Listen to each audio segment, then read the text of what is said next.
Welcome to Fiction Audiobooks. If you enjoy the content, like and subscribing would be greatly appreciated.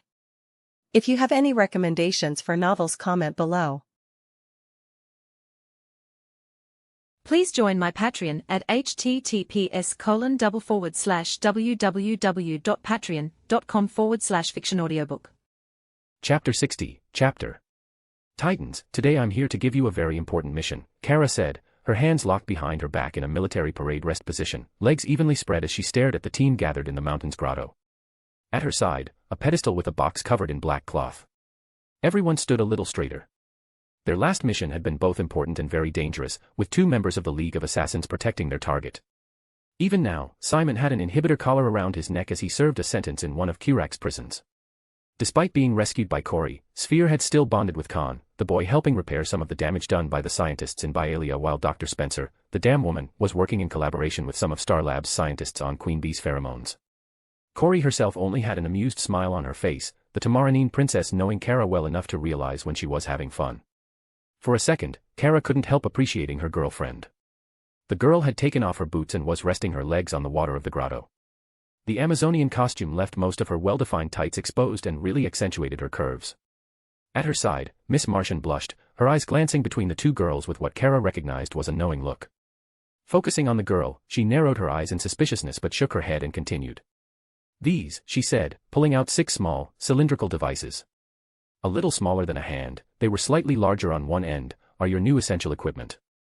They will help you tremendously if anything goes wrong. So, you're already expecting things to go wrong, good to know, Robin nodded. Rushing ahead, Kid Flash spared a nervous smile towards Kara before grabbing the devices and distributing them. What is it? Did you make us lightsabers like Red Tornado's sister? Cool. With a click, Miss Martian activated her device and a bright beam of light filled the room, illuminating everything she was pointing at. In front of her, Khan frowned. That feels odd. I see you're not taking my lessons to heart, Kara frowned right back at him. Why exactly aren't you wearing your radiation shield? Because we're at the mountain, he looked at her in confusion. Kara's frown turned into a glare, causing the boy to flinch and Miss Martian to turn off her device, the light immediately returning to normal. Is this a red sunlight lantern? Robin asked, fiddling around with his device and causing Khan to frown as he tried to lift from the ground. Unfortunately, the red light had affected him enough that he couldn't fly. Yes, Kara nodded, quickly turning back to Khan. And, if you were wearing your radiation shield, it would have quickly sensed that and activated, preventing your cells from absorbing too much of it. It seems I'm gonna have to start testing you guys after all. Khan groaned. Oh shit. I feel for you, man, Kid Flash patted his shoulder in sympathy. Why do we need red sunlight lanterns? Miss Martian asked. Are we training against you or Superman? As I said, I have a mission for you, Kara said, stepping closer to the pedestal. Grabbing the black cloth, she pulled it off the cube, revealing a cage with 2 white rabbits sleeping inside it. The light from the grotto woke them up and they lifted their heads, noses sniffing around with curiosity. Those are subjects 1 and 2. Your mission, if you choose to accept it, will be to watch them. An hour earlier. The grave was a small thing, only a tiny ceramic cross with a collar pinned around the base, the ground still disturbed from where Cal buried his pet. Finding the location had been easy, at least for her. In the middle of the empty landscape, it stuck out like a sore thumb. And she could eliminate an entire half of the moon since Cal had said it could be seen from Earth. Kara floated in front of it, her feet a few centimeters above the ground as she looked at the name on the cross, Fuzzball. Pulling her hand out of the pocket, she stared at the small orange rock she had created. Her radiation shields were active, but the stone was a rare example of kryptonite that had no detrimental effects on Kryptonians anyways. In fact, the radiation did not affect sentience at all. At first, Kara had tried for platinum kryptonite, but all the data she had indicated it simply couldn't be made from the green variant. It was better to say green kryptonite was made from platinum and reversing the process was beyond her current ability. Maybe in the future, when she further explored the entropy equipment the fortress had. Still, orange kryptonite would serve her goal well, she just wasn't sure it was a very good idea. Ever since he told her about his cat, Kara had been unable to forget Cal's words. Dexter was a silly, aggressive thing, but she had grown extremely attached to the cat. The very thought of losing him felt like someone tied a massive piece of kryptonite to her chest. The worst was that she couldn't even count on old age taking him, that she could accept. Instead, what if, back then, her programming mistake had been with one of her automatic defenses, not just the kryptonite box? It was improbable, yes, she took far better care with those, but she didn't think she'd mess up the box too. What if someone attacked her home while she wasn't there, or even while she was there, but they used overwhelming force? Kara could see more than one villain killing the cat just to spite her. Putting the stone back in her pocket, Kara flew back to her base on the other side of the natural satellite. She rested the stone on top of a small platform in her safe and activated the dimensional lock. Stepping away, she walked into the garden room and stared at the pair of rabbits she had there. Pulling out her computer, she carefully checked them again. One of the young mothers at the pet store had tried to say hamsters were better pets, at least to start with. They were easier to take care of and shorter lived, so it wasn't a long commitment, but the idea of creating super rats seemed particularly stupid. No, rabbits at least didn't eat meat. The pair were females, spayed and from the same litter, so they may get along better in spayed. Fortunately, their reproductive organs showed no signs of regeneration despite a whole day of exposure. If they did regenerate and try to breed, they'd still have to find males, and Kara could drain their powers with gold kryptonite. But they were a control pair, made to verify if there was anything wrong with the procedure both in the short and long term. Hopefully, if they showed anything wrong, she'd be able to fix it before Dexter started suffering. Sitting at her computer, she typed for another half an hour, double and triple checking her work before grabbing the components and carefully assembling the neural transmitter. Contrary to the usual design, this one didn't let the user interact with electronics or connected one's mind to the internet. No, it still monitored mental activity, but its primary function was very different. The neural transmitter also looked like a small horn, because it amused her. Opening the cage, Kara let the rabbits out, picking subject one up and fixing the little horn to his forehead. Carefully, she released the animal on top of a wooden platform, gave it some food and looked at the resulting data. No unusual brain activity, good. Carefully, she activated the device, watching for any changes in thought or behavior. There weren't any. Great, the device wasn't supposed to mess with the brain, just the bioelectrical field. A Kryptonian always had the field active around themselves, and the protection automatically extended to any clothes they wore. It shouldn't be impossible to make it extend to everything the rabbits touched too. Using an automatic pincer, Kara pinched the thin wooden surface of the platform. The metallic tips didn't pierce the fragile wood despite the literal ton of pressure her robot used. She smiled. Kara wanted to strengthen Dexter, but she wasn't blind. He was far from docile. Extending his protection field to anything he touched should prevent him from turning every stranger he met into paste without compromising his defenses. Hopefully, with time, such measures would be unnecessary, but, for now, she didn't want her kitty killing civilians. Villains that attacked him were fair game, so the device would temporarily deactivate if it was attacked with enough strength to cause actual damage. She had already made lenses that blocked heat vision and shouldn't irritate his eyes. All that remained was to see if there were any adverse effects on the subjects before empowering him. Fixing a second neural transmitter to subject 2, Kara registered their brain activity and nodded. Now, who could she push the super rabbits on? Kara had no desire to raise the cute little things. Putting them back in the cage, not that it could really keep the pair if they wanted to escape, but it made carrying them more convenient. Kara covered it with a black cloth and teleported back to the mountain. The place was reinforced enough to deal with the creatures if they went wild. Also, she had sunlight lamps all over the mountain and they could easily be adjusted to red. As long as the rabbits weren't exposed to yellow sunlight too much, they shouldn't be able to develop the full width of Kryptonian powers, or at least not at full strength. There was also a lovely grotto where they could make their homes and minion. No, unpaid inter. A team of brave heroes to watch over such dangerous creatures. Now. Oh. Miss Martian said, floating closer to the pair, her eyes almost unnaturally large. Seeing the soft look in Khan's eyes as he watched the scene, Kara knew she had won. Corey would side with her and Aqualad felt indebted for the equipment she provided. He wouldn't deny a favor. That only left Kid Flash and Robin. It was 4 against 2 even if they refused. Please, Robin said, staring at the rabbits with wide eyes. Please tell me those aren't what I think they are. What? Kid Flash asked. That's really not Aster. It's the opposite of Aster, the boy wonder complained. Being Batman's sidekick, even if he disliked the title, allowed him to connect the dots faster than anyone else. I forbid it, Batman forbids it, the League forbids it. Dude, calm down, Kid Flash gave his friend an odd look. Floating by Aqualad's side, Corey seemed to understand her end goal. Kara, you know you did not need to do this, her girlfriend said, coming closer and hugging her. We will be moving in a few days and you made sure the new habitation was entirely impregnable, yes. Sorry, it just wouldn't leave my mind, she gave the girl a sheepish smile. It seems I'm missing something here, Aqualad said, coming closer to look at the rabbits. Why are those creatures so important? Look up, solar lamps are in the ceiling instead of the normal ones and she just gave us these lanterns specifically made to affect someone like her, Robin said. She's also a mad scientist and Superboy said she was experimenting with Kryptonian genetics to help his other clone. Oh, the team leader said, taking a far more serious look at the cute animals. What exactly did you do to those rabbits? Nothing much. Just gave them Kryptonian powers, Kara said smoothly. I'll give you guys the data I have, but they are much weaker than an adult Kryptonian. If you make sure to depower them for an hour every day, they shouldn't grow stronger than an Atlantean. Also, their horns will make it so they won't be able to damage anything they're touching, not beyond what a normal rabbit can at least. The rabbits could still eat after all. Somehow, that's not exactly reassuring, Aqualad commented, watching as Miss Martian took one out of the cage and the other followed after, floating. Well, I guess the question is if they're gonna start breeding, Kid Flash joked. I don't think the world is ready for a plague of super rabbits. No, the problem is who she's gonna empower next, Robin said with dread. She wouldn't, Kid Flash said, realization hitting him. She had to test on something else first, Robin said, looking at Kara with horror. She's gonna use it on the beast.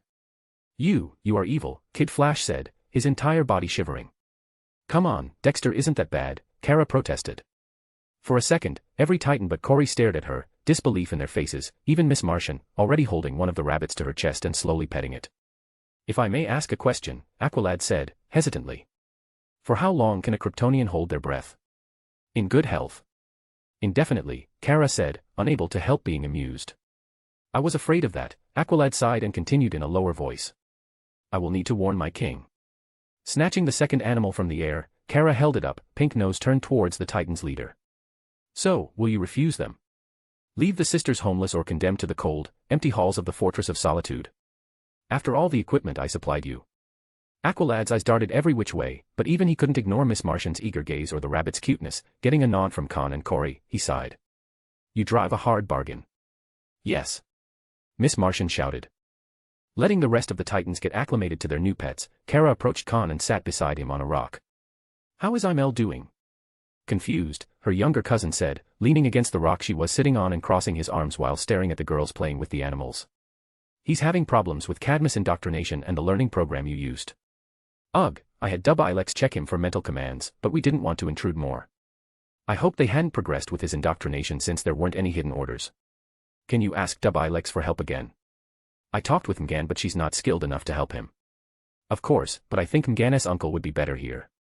Dub Ilex is good and, with the other genomorphs, he can be impressive, but the Martian Manhunter should have far more experience. Alright, I'll see if she can get his help. You could talk with Cal, he works with the Martian too, Kara commented. Turning to look at the boy, she waited until he started to move to go join the others and asked. By the way, have you asked her out yet? Khan's feet slid and he had to grab the rock for support, his fingers digging into the gravel and leaving 5 small holes as he regained his balance and glared at her. Come on, you're cute together, Kara teased with a smile. I wasn't gonna start teasing until later, but you're much better adjusted than I thought you'd be by now, so it's fair game now. Kara's phone rang before he could give her an answer, interrupting their conversation. Khan shook his head and grumbled, but went to join the Titans. For a second, Kara just watched the group, smiling as Corey gave her a wave and tried to call her over. Instead, she lifted the ringing phone and pointed to it, getting a nod from the girl.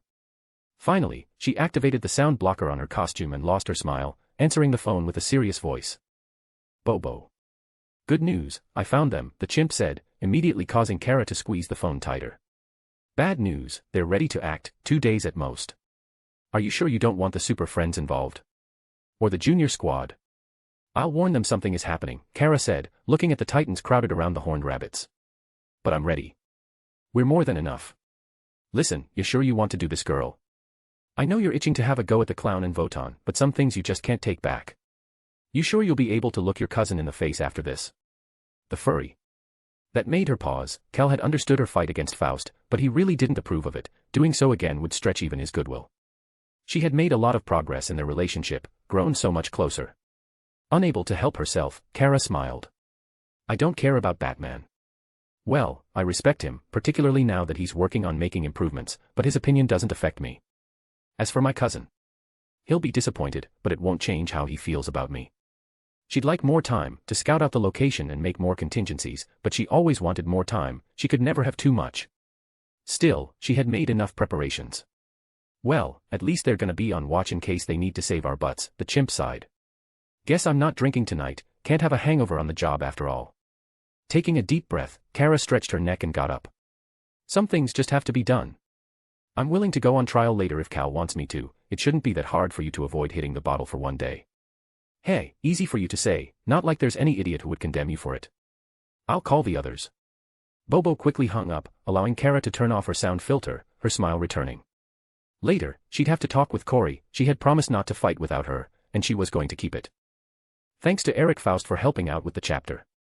If you like this story, think about reading one of my other works or giving me a tip if you have some spare change by supporting me on patreon.com/capcaverna or ko-fi.com/capcaverna. Chapter 61, Supergirl, Non-Canon Multiverso Make. 1. Worm. So, someone once asked why I write things like this instead of focusing on the story. The short answer is, because I want to. No, really, every once in a while I'm having trouble with the main chapters, or an idea pops up in my mind and I have to put it on paper, sometimes literally on paper. I write for fun and, sometimes, I just want to write something silly or play around. Particularly since I'm really struggling with an original story of mine, something I started working together with Supergirl. At this point, I think I have to just start posting chapters and maybe rewrite later, cause trying to finish the story, at least one book, before posting doesn't seem to be working. Actually, both Supergirl and Will of the Force were born from something like this, an idea that I put on paper and, after 2 or 3 chapters, decided to expand on. OMACs aren't exactly born on my notebook too. I tend to write then on the phone, while going to college, walking to the academy or even dictating during walks. Not my favorite thing, my pronunciation is beyond terrible and I have to fix everything later, where I can't focus on the main story. Anyways, this one was finished. Don't know if I'm gonna continue this particular snippet, but you guys can enjoy it until the actual chapter comes out. Working on Will of the Force right now, but the next Supergirl should come at the end of the week. I hope you guys enjoy the short chapter. Kara stared at the device, blaring alarms ringing all over her workshop. Accelerating her thoughts as fast as they'd go, she cut off the energy source and desperately tried to correct the issue. Well, it's not like hadn't prepared for failure, she just didn't think it would be this spectacular. No, her protections could not have failed so much, she had made sure of that after the box incident. She had been sabotaged, someone was messing with her things, someone powerful enough to both find her ship and infiltrate it without triggering any of the defenses. Immediately abandoning her efforts, Kara grabbed the sunstone with the dimensional coordinates and fled, bursting through the walls in a straight line away from the device without a care about the damage she was causing to the ship. It was useless, the unformed portal collapsed, the very dimension breaking apart and leaking into the bleed, sunstone disintegrating. Then came the black hole, the suction drawing in everything around itself and condensing it. Still, Kara would have gotten away, activating the blue sunlight reserve on her costume. She boosted her power enough that she overcame the suction, slowly gaining ground. Unfortunately, she didn't get far enough before it all exploded, the portal expanding and consuming her. Not even a second later, she passed out. Kara woke up with a startle, the cold seawater hitting her face and causing her to gasp in surprise, drawing a considerable amount of liquid into her lungs. Closing her mouth, she calmed herself and looked around, using her vision to find which way was up and bursting out of the water before the splash of her impact had even finished calming down. Coughing up all the water she had inhaled, Kara finally took stock of her situation. Her costume was drained of all energy, the nanorobots dark as they desperately absorbed sunlight, but they were still working.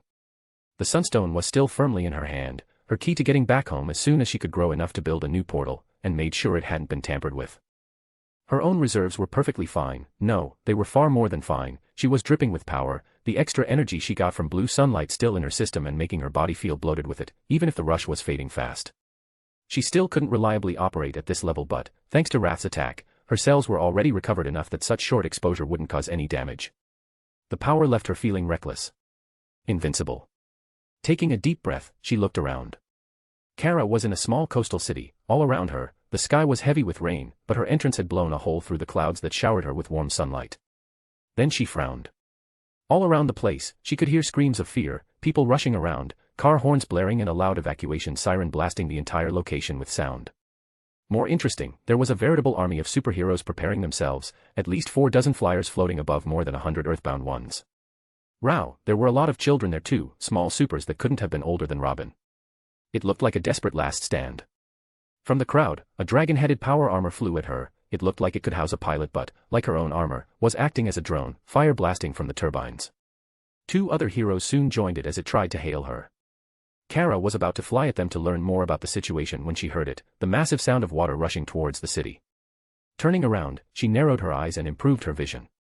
Approaching faster than should be possible, a huge tsunami rushed at the city, the water accumulating with unstoppable force and there, just below the surface, a freaking kaiju. A small one. The creature looked like a mouthless lizard, running the tsunami as if the entire thing was under its control. The creature actually seemed to look at her, too many eyes narrowing. Kara considered waiting for the beast to arrive or at least hearing what the other heroes had to say, but her power was leaving fast. She had already lost most of the boost and every second that passed she lost more. Not that a Kryptonian was ever weak, but, right now, she felt like she could punch a planet into pieces. In a couple of seconds, she'd be back to her normal strength.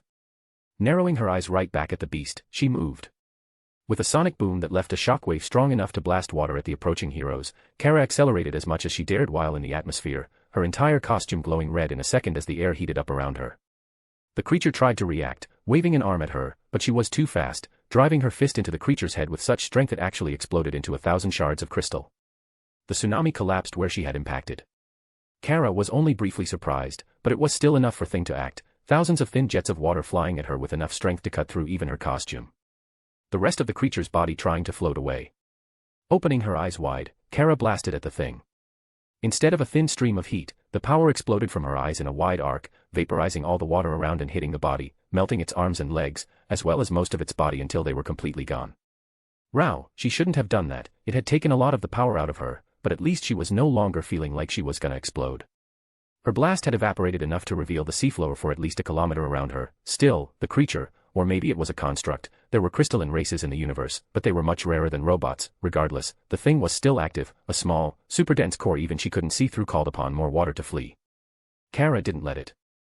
Instead, she flashed towards the thing, grabbing the large, half-melted piece in her hands and applying pressure while ignoring its hydrokinetic assaults.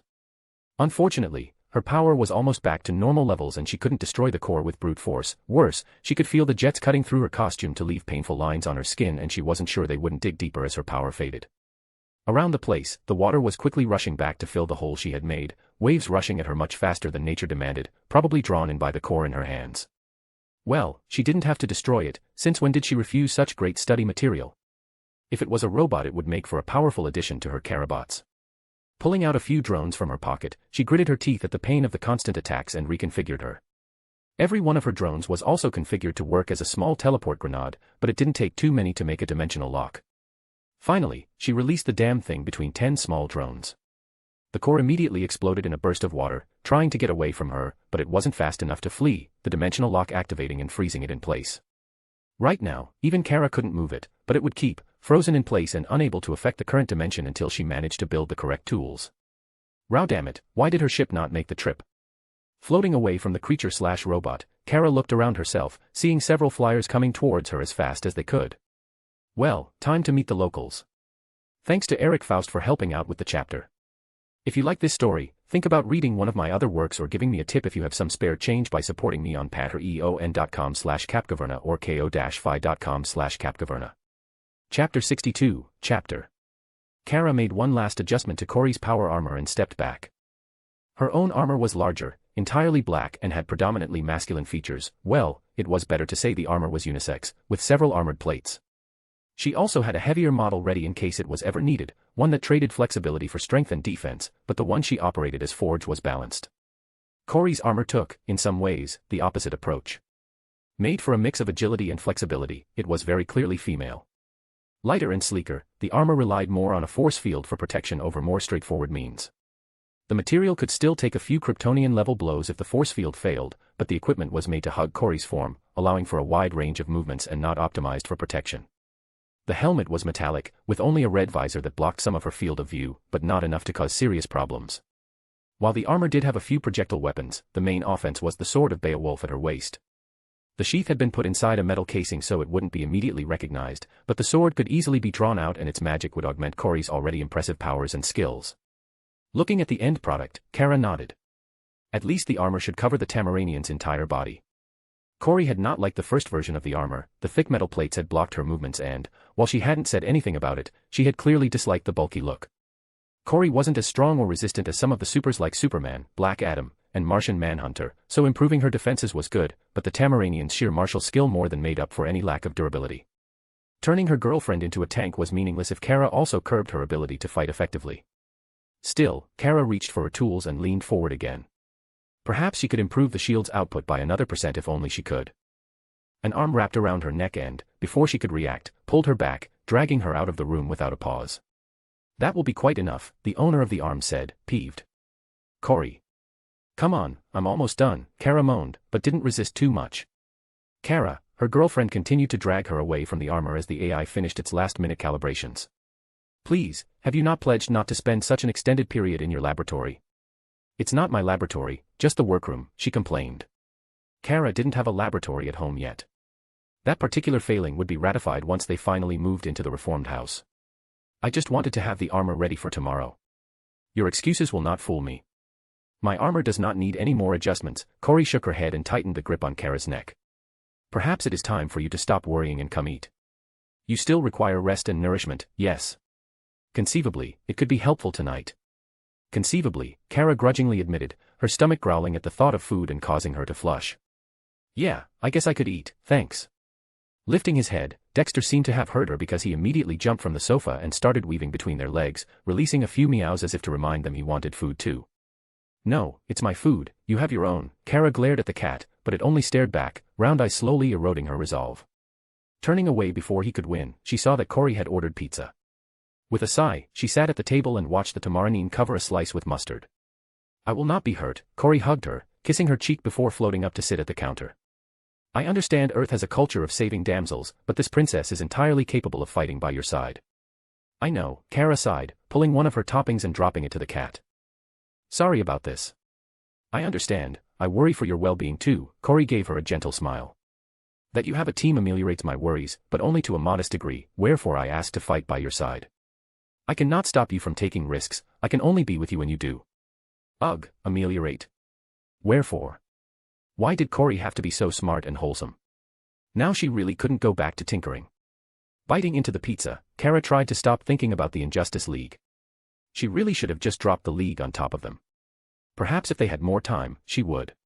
Unfortunately, while she could rely on both Captain Marvel and Martian Manhunter showing up, most of the League was currently busy and she didn't want to leave them without possible backup. Her team would suffice.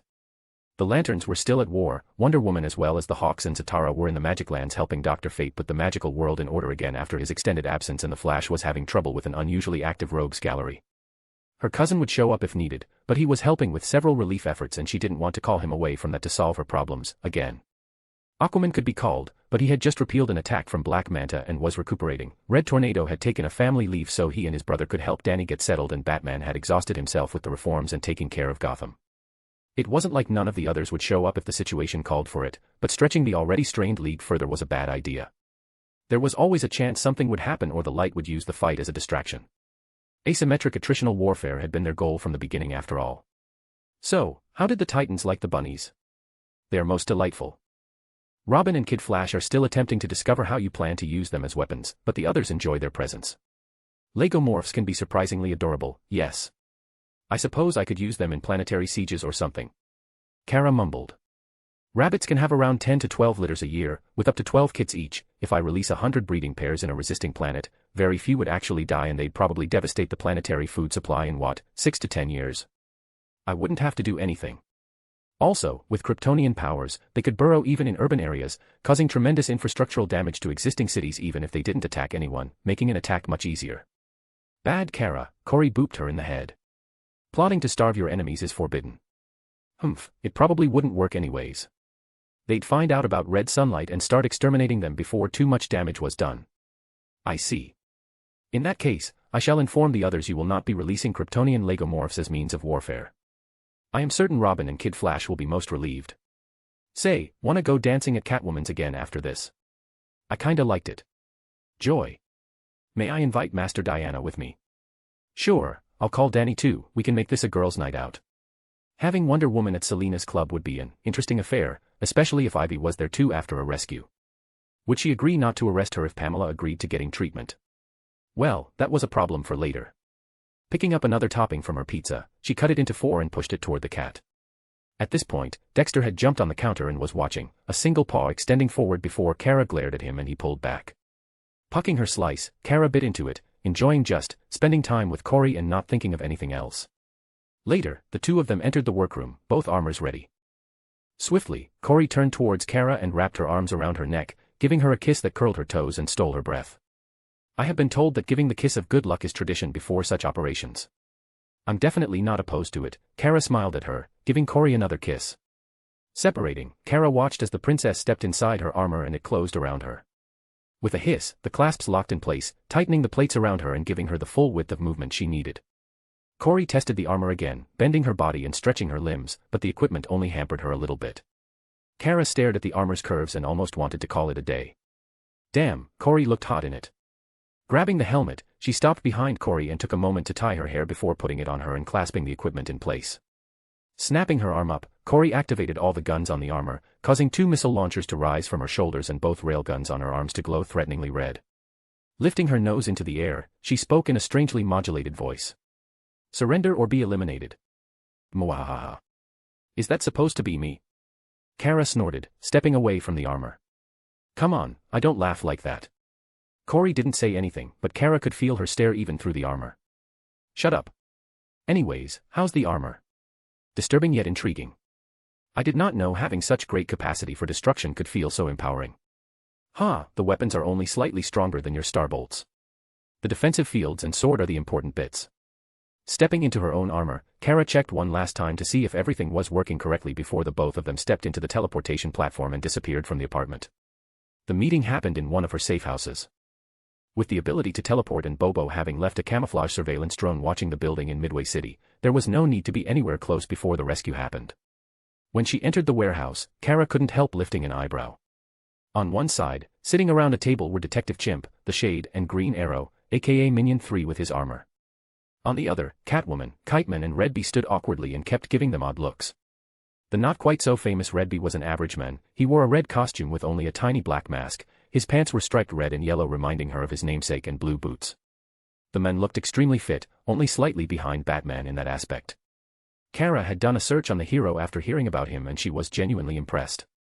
While he wasn't the greatest detective, wasn't even in the ballpark, really, he was very competent and strong enough to deal with multiple criminals. In fact, despite not having powers himself, she'd give him an even chance against most lower-level villains, his skill more than enough to deal with some powers. Kiteman wore a modern green costume with a visor protecting his eyes. He wasn't as fit and probably sucked in a fight, but he didn't look as idiotic as his name suggested at least. Excellent, we're fashionably late, she said, stepping into the room. Don't worry, you're perfectly on time, the Shade spoke, briefly taking off his hat. Forge, Redby greeted her. Dropping a holographic projector, Kara connected to the camera watching the building, and created a complete display for them all to observe. The building wasn't huge, only 7 stories tall, having once been a hospital that had closed doors. At the side of the image, the data about every member of the Injustice League was there, including their rescue target. A picture for every one of them. On one side of the projection, Votan, wearing a long, black coat, his eyes black and blue skin making him very evident. Black Adam, a lightning bolt on the chest of his black costume. Atomic Skull, wearing a yellow jumpsuit and his typical helmet. On the other side was the Ultrahumanite, currently in the body of a white gorilla, brain exposed. Count Vertigo, wearing an elegant suit, his posture perfect. The Joker, his usual purple suit with a pack of cigarettes in the front pocket, a huge smile on his face. Finally, Poison Ivy, their rescue target. The camera could see through the building's walls, marking where every one of them currently was. Looking around the room, Kara spoke. Detective, was there any change in their activities? Nope, still all there. The chimp touched his chest, looking for a cigarette but took his hand off the packet. Suspiciously so, if I'm being honest. What with the Jester being, well, the Jester. Doubt they like staying in the same city as him, much less the same building. You think it's a trap? Catwoman asked. No offense, but B-Guy there did escape a little too easily if you ask me, Bobo shrugged. The houses around the building are empty, but there was no violence and the building is filled with Joker's traps. Meaning they've been in the area long enough for him to go nuts and people to get spooked. Worse, the only reason it took so long to track them was that the Joker kept moving between 5 other locations, ones that don't exactly paint a pretty picture. Spreading a map of the city on top of the table, he revealed 5 red dots surrounding their target location. Should we retreat? Redby asked with an uncertain voice. If it's a trap, we may have far more time to plan this. Just because it's a treacherous pitfall doesn't mean they're not going to be through with the attack, my dear, the Shade said. As Bobo pointed out, the Joker is very aggravating. People like Votan or Black Adam wouldn't agree to such an arrangement without a time limit. Yep, they're almost finished, the detective said. Whatever they're doing in there is big and it needs Poison Ivy and Ultrahumanite. Since the place isn't covered in plants, they needed equipment. A little bit of legwork and I found several suspicious deliveries. None to the building itself, but to nearby commerce areas. Orders too big for the neighborhood, from suppliers too small to have the storage space to fulfill them. Several of those trucks are coming back tonight and tomorrow. They're taking away the equipment, Kara said. She definitely could understand wishing to keep her equipment. Some of it was a pain to create in the first place. They're either finished or nearly so.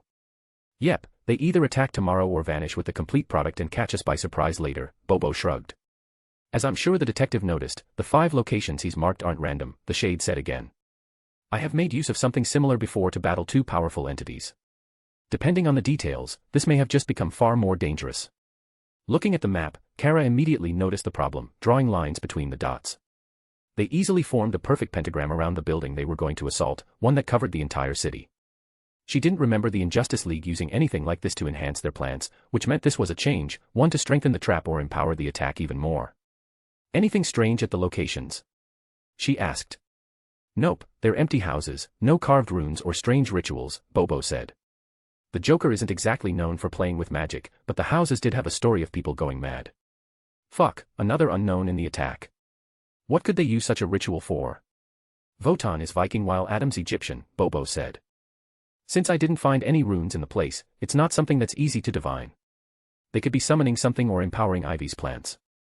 Such symbols are very versatile, the Shade said. When I made use of it, I chose 5 locations where I had killed in the past to strengthen my connection to the Shadowlands and call upon the power of a god. The other time an enemy used places where he had been defeated to summon a demon. So it could be anything. Minion 3 asked, drawing the connection lines himself. Any idea how to narrow it down? Well, Votan did use the clown to fetch things instead of acting himself and the houses had history, Bobo said.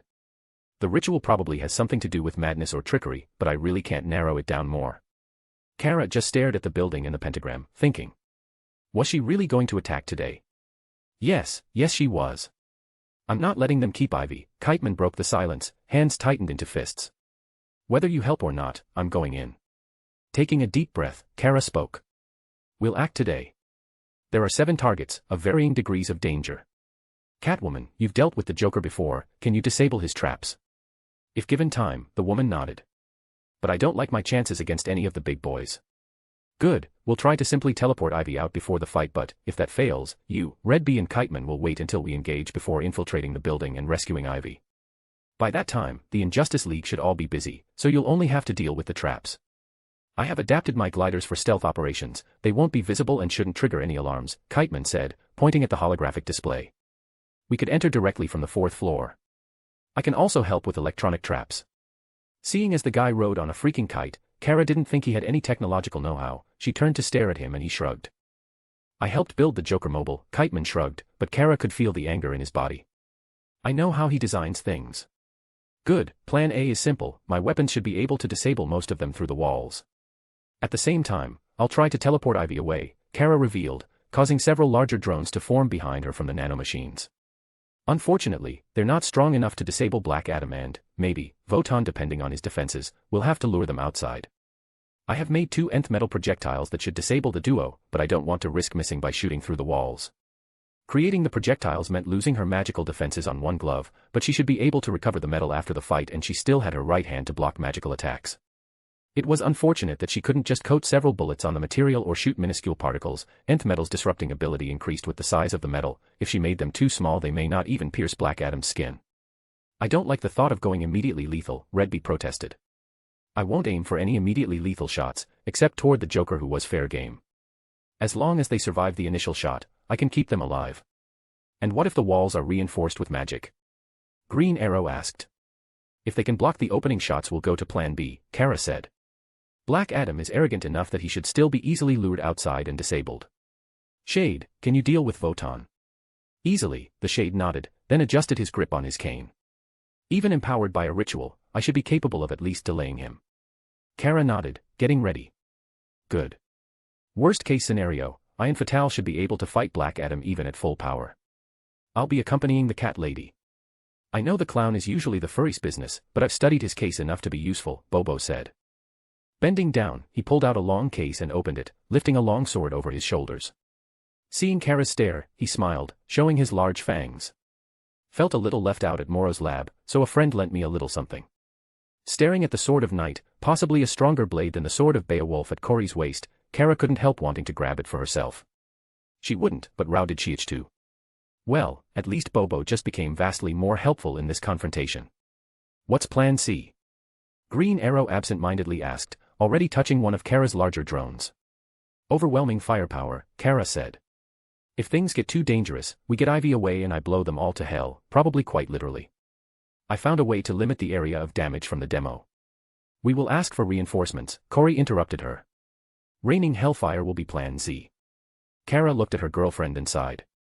Very well, I should be able to call on Justice League assistance, a trade for the help I provided against the eldritch creature at Salem, at least that would be her justification to keep Forge separated from Supergirl. An hour later, the team teleported a few kilometers away from the target and slowly moved invisibly through the street. The rescue team positioned themselves in a higher position from where they could glide directly at the target while Kara, Corey, Minion 3 and the Shade, stood a kilometer away. Slowly, Minion 3 loaded 2 nth metal bullets in his rifle and waited. Staring through the camera and following the Injustice League movement inside the building, Kara lined up her drones, each one with both a teleport gun and a railgun in case they blocked teleportation. Getting the correct dimensional coordinates, she pulled the trigger. Thanks to Eric Faust for helping out with the chapter. If you like this story, think about reading one of my other works or giving me a tip if you have some spare change by supporting me on patreon.com/capcaverna or ko-fi.com/capcaverna. Chapter 63, Chapter. So. I'm alive. Well, I could give a long explanation but, really there's not much to say here. Depression hit me hard, so hard I kinda lost 6 months of my life doing nothing, lost a semester of college and barely interacted with anyone. I kept saying I'd start writing again, and I started trying a little before Christmas, but I only succeeded now. I didn't even read messages before, although the notifications and knowing some people still gave my stories likes was kinda nice. Anyways, here's chapter 58, I plan on returning to weekly posts but, yeah, I'm better, not great. I really want to promise I'll post regularly, but I swore I'd restart on Christmas, then I swore I'd restart 2 or 3 weeks ago and, well, here we are. Still, keep your fingers crossed people, and please, comment on the chapter, that certainly helps a lot. Also, I'm really sorry for the hiatus without even saying anything, I hope you guys can forgive me. For those who follow Will of the Force, I'll probably post a chapter on Sunday. Kara accelerated her thoughts, her mind working as fast as she could make it, the world seeming to slow down until everywhere she looked. Everything seemed to be frozen, motes of dust unmoving in the air. Even with enhanced vision, she couldn't see inside the building, the walls were probably reinforced with lead since they were expecting her cousin, but the cameras on her drones didn't have that weakness. Kara had been thinking about this engagement for a long time. She wouldn't cry if every single one of them ended up dead, and if there were innocent lives at risk, that's what she'd do. But she didn't want to simply go there and kill them all in cold blood. Contrary to Batman, she was willing to kill criminals, but she also understood how easy it could become, it was a slippery slope Kara had no wish to experiment. Even after Felix Faust, she was glad that killing had remained a burden. Of the 6 enemies, she felt 3 of them needed to die. The Joker was someone that absolutely needed to go. Votan was a centuries-old monster that, through history, was probably worse by the numbers than the clown. They wouldn't change, they wouldn't stop and they wouldn't stay in jail even if she delivered them their gift wrapped. Rao, even if they somehow stayed in jail, Votan wouldn't die from old age. Kara wasn't sure whether he could kill himself and reincarnate outside the prison, but that too was a possibility. Ultrahumanite didn't have the same resume, but he was an utterly amoral scientist that Kara had no doubt experimented on humans. Every time Kara thought of the man occupying the gorilla's body, she couldn't help wanting to burn him to ashes, preferably from orbit. Kara had read his psychological profile, he too wasn't going to change. Count Vertigo would live. She could use him as an offering to start diplomatic relationships with his niece, and she was fairly sure he'd stay in jail after it was all done. He was barely a threat anyway. Atomic Skull was a brutal criminal but, like Ultrahumanite, he didn't have that long of a rap sheet and wasn't inclined to experiment on innocent people, so he could go to jail too. Kara didn't want to become too bloodthirsty. Black Adam had been hard. In this reality, he was Theo Adams, once a normal man that got his hands on the ancient amulet containing the soul of that Adam. He'd killed Billy Batson's parents to acquire the artifact and drew power from the amulet to become Black Adam. Unfortunately, Taith Adam's soul didn't completely wake from his long slumber, so the current Black Adam was mostly Theo, with some influence from Taith's warrior disposition. It made him a cruel criminal with a bloodthirst desire for battle, a murderer drunk on the power he has acquired, but far from the worst on the Injustice League's roster. Kara also wanted to give Billy closure, and she was certain the boy would wish for his parents' killer to face justice. Without the amulet, Theo should spend a long time in jail, powerless. She felt the young boy deserved at least that much from her. Feeling someone grabbing her hand, Kara looked aside and saw Corey's armored form. The Tamarinine squeezed once and stepped back, giving her a small nod. Shaking her head, Kara refocused on the visor of her armor, staring at Votan and Black Adam, their hearts in the middle of a beat, then she pulled the trigger. All her weapons fired, there was no big bright light, no loud noise, but 18 teleport guns fired, 3 for every member of the Injustice League, just to make sure nothing happened. For a long, drawn-out moment, Kara kept her attention on them, ready for any reaction. She saw their hearts finish beating and start again, with no acceleration in movements, no change in breathing. Such a pity, somehow, they had blocked teleportation inside the building, but at least her attack hadn't been noticed. First attack failed, she spoke out loud, informing everyone involved. No reaction, preparing for physical attack. Ready, Minion 3/Green Arrow said, adjusting his sniper position. Damn, I knew it couldn't be that easy, Krypton said, getting an elbow from Catwoman. I am ready, Corey said, stepping ahead of Kara and preparing to charge. After experimenting on Captain Marvel, Kara had expected Black Adam to be immune, but she had hoped the others could be dealt with through space manipulation. She didn't think the Light knew about the nature of her weapon even after her attack at Infinity Island. Perhaps they had prepared for Zatara, blocking any teleportation was a useful preparation against the Magician. Or it was just a default protection for Votan. Pressing the trigger again, Kara shot the already primed railguns. This time, there was a loud explosion all around her, 18 guns releasing their ammunition, the air heating up around the muzzles. The projectiles hit the building faster than any earthly weapon, the surface rippling with protective magic for a single second before actually shattering under the force of their combined attack. On her screen, she watched the Atomic Skull, Joker, Count Vertigo, and Ultrahumanite go down. Through her ears, she heard their cries of pain as the bullets tore through their bodies. Votan only flinched, the projectiles hitting his body and making him stumble. Black Adam growled, his eyes flashing through the camera. Second team, go. Kara yelled. Be careful, Selena said, getting ready to rescue Ivy. Hell yeah. Krypton said, nodding towards Catwoman. The fight was on. At her side, Corey leaned forward, putting a foot on the edge of the building and preparing to fly, a hand on the hilt of her magical sword. On a different rooftop, hidden under a holographic projector and lying on the ground, Kara heard Minion 3 taking a slow breath. Kara only spared a very brief glance at the rescue team preparing to glide over to the building since the teleportation platform hadn't worked, then refocused on the enemy. Black Adam burst through a window almost as fast as Kara could move, his eyes glowing iridescent white with barely contained power. Without stopping, he continued to fly up while looking around, then he saw her and positioned himself. Shaz. The bullet hit him in the chest, missing his heart by a few centimeters and piercing a lung. Black Adam's eyes opened wide in disbelief as words failed him, floating back, he spit blood and started to fall.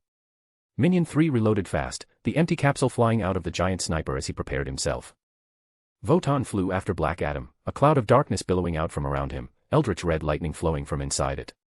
The second shot was perfectly aimed, passing straight through 5 magical barriers to hit the wizard in the chest right where his lung was, enough to stop him from casting verbal spells and allow Kara to attack. Then Votan shattered. The magic that made the illusion came undone in contact with the nth metal. Corey exploded in motion, pushing against the building and flying toward the wizard, hand gripping the sword of Beowulf tightly. Kara cursed, but she was already in motion as well, nanomachines creating a small railgun in her empty hand. Through her hearing, she located the magician inside the dark cloud and turned all 18 drones on him. Again, the teleportation didn't work, but it didn't matter. After her fight with Faust, Kara drastically increased the strength and durability of her projectile weapons. It made aiming harder since she had to care about collateral damage, but the sight of the magical shields bursting made all that trajectory calculation worth it. Votan floated back among the dispersed cloud of smoke, his arm barely hanging from a thin strip of flesh, shoulder completely gone even as his body seemed to split into a dozen copies, his red eyes desperately glaring at his attackers. Another wave of projectiles hit the Votan from which the copies had been created, breaking through its shields to discover it was already another illusion. With a flick of her eye, she gave Minion 3 command over her drones and turned towards Black Adam. She hoped to take Votan fully out while she had the initiative, but he wasn't her target after all. The false divine champion man was gasping for air and coughing, blood leaking from the wound in his chest, but, somehow, he managed to steady himself, even if his eyes no longer shone with the power of Aten. Corey arrived first, sword leaving the scabbard and aiming straight for Adam's neck.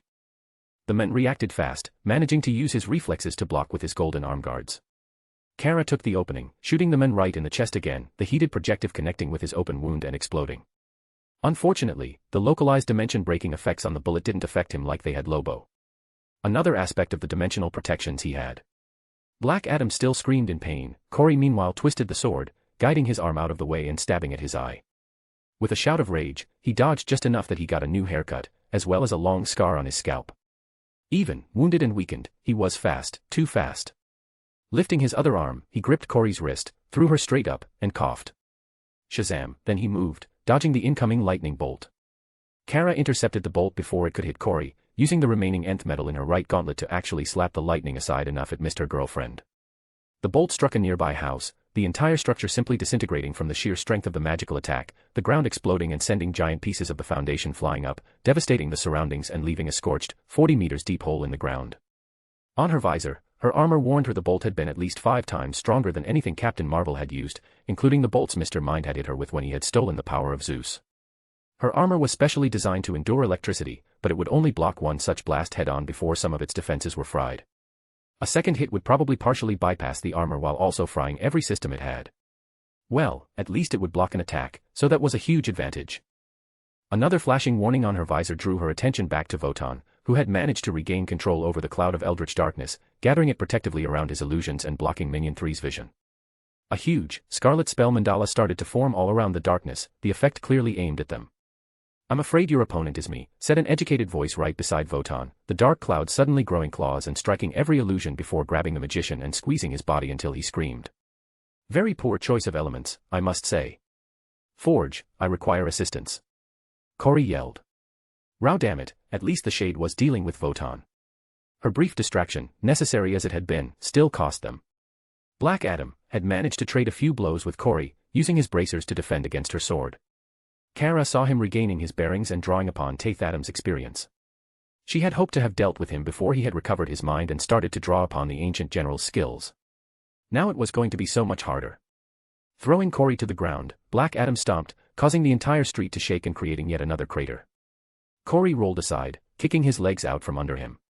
At the same time, a railgun lifted from her shoulder and shot him in the face.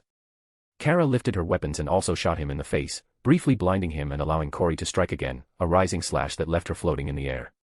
Unfortunately, even augmented, her projectiles weren't doing more than causing him to flinch, so Kara changed the setting, turning them into sonic weapons. It wouldn't cause as much direct damage but should mess with his balance. Unable to see, Black Adam had thrown himself into the air, flying back and up almost faster than Kara could follow, but it had been too late. There was a large open gash on his chest from hip to shoulder, blood soaking his suit.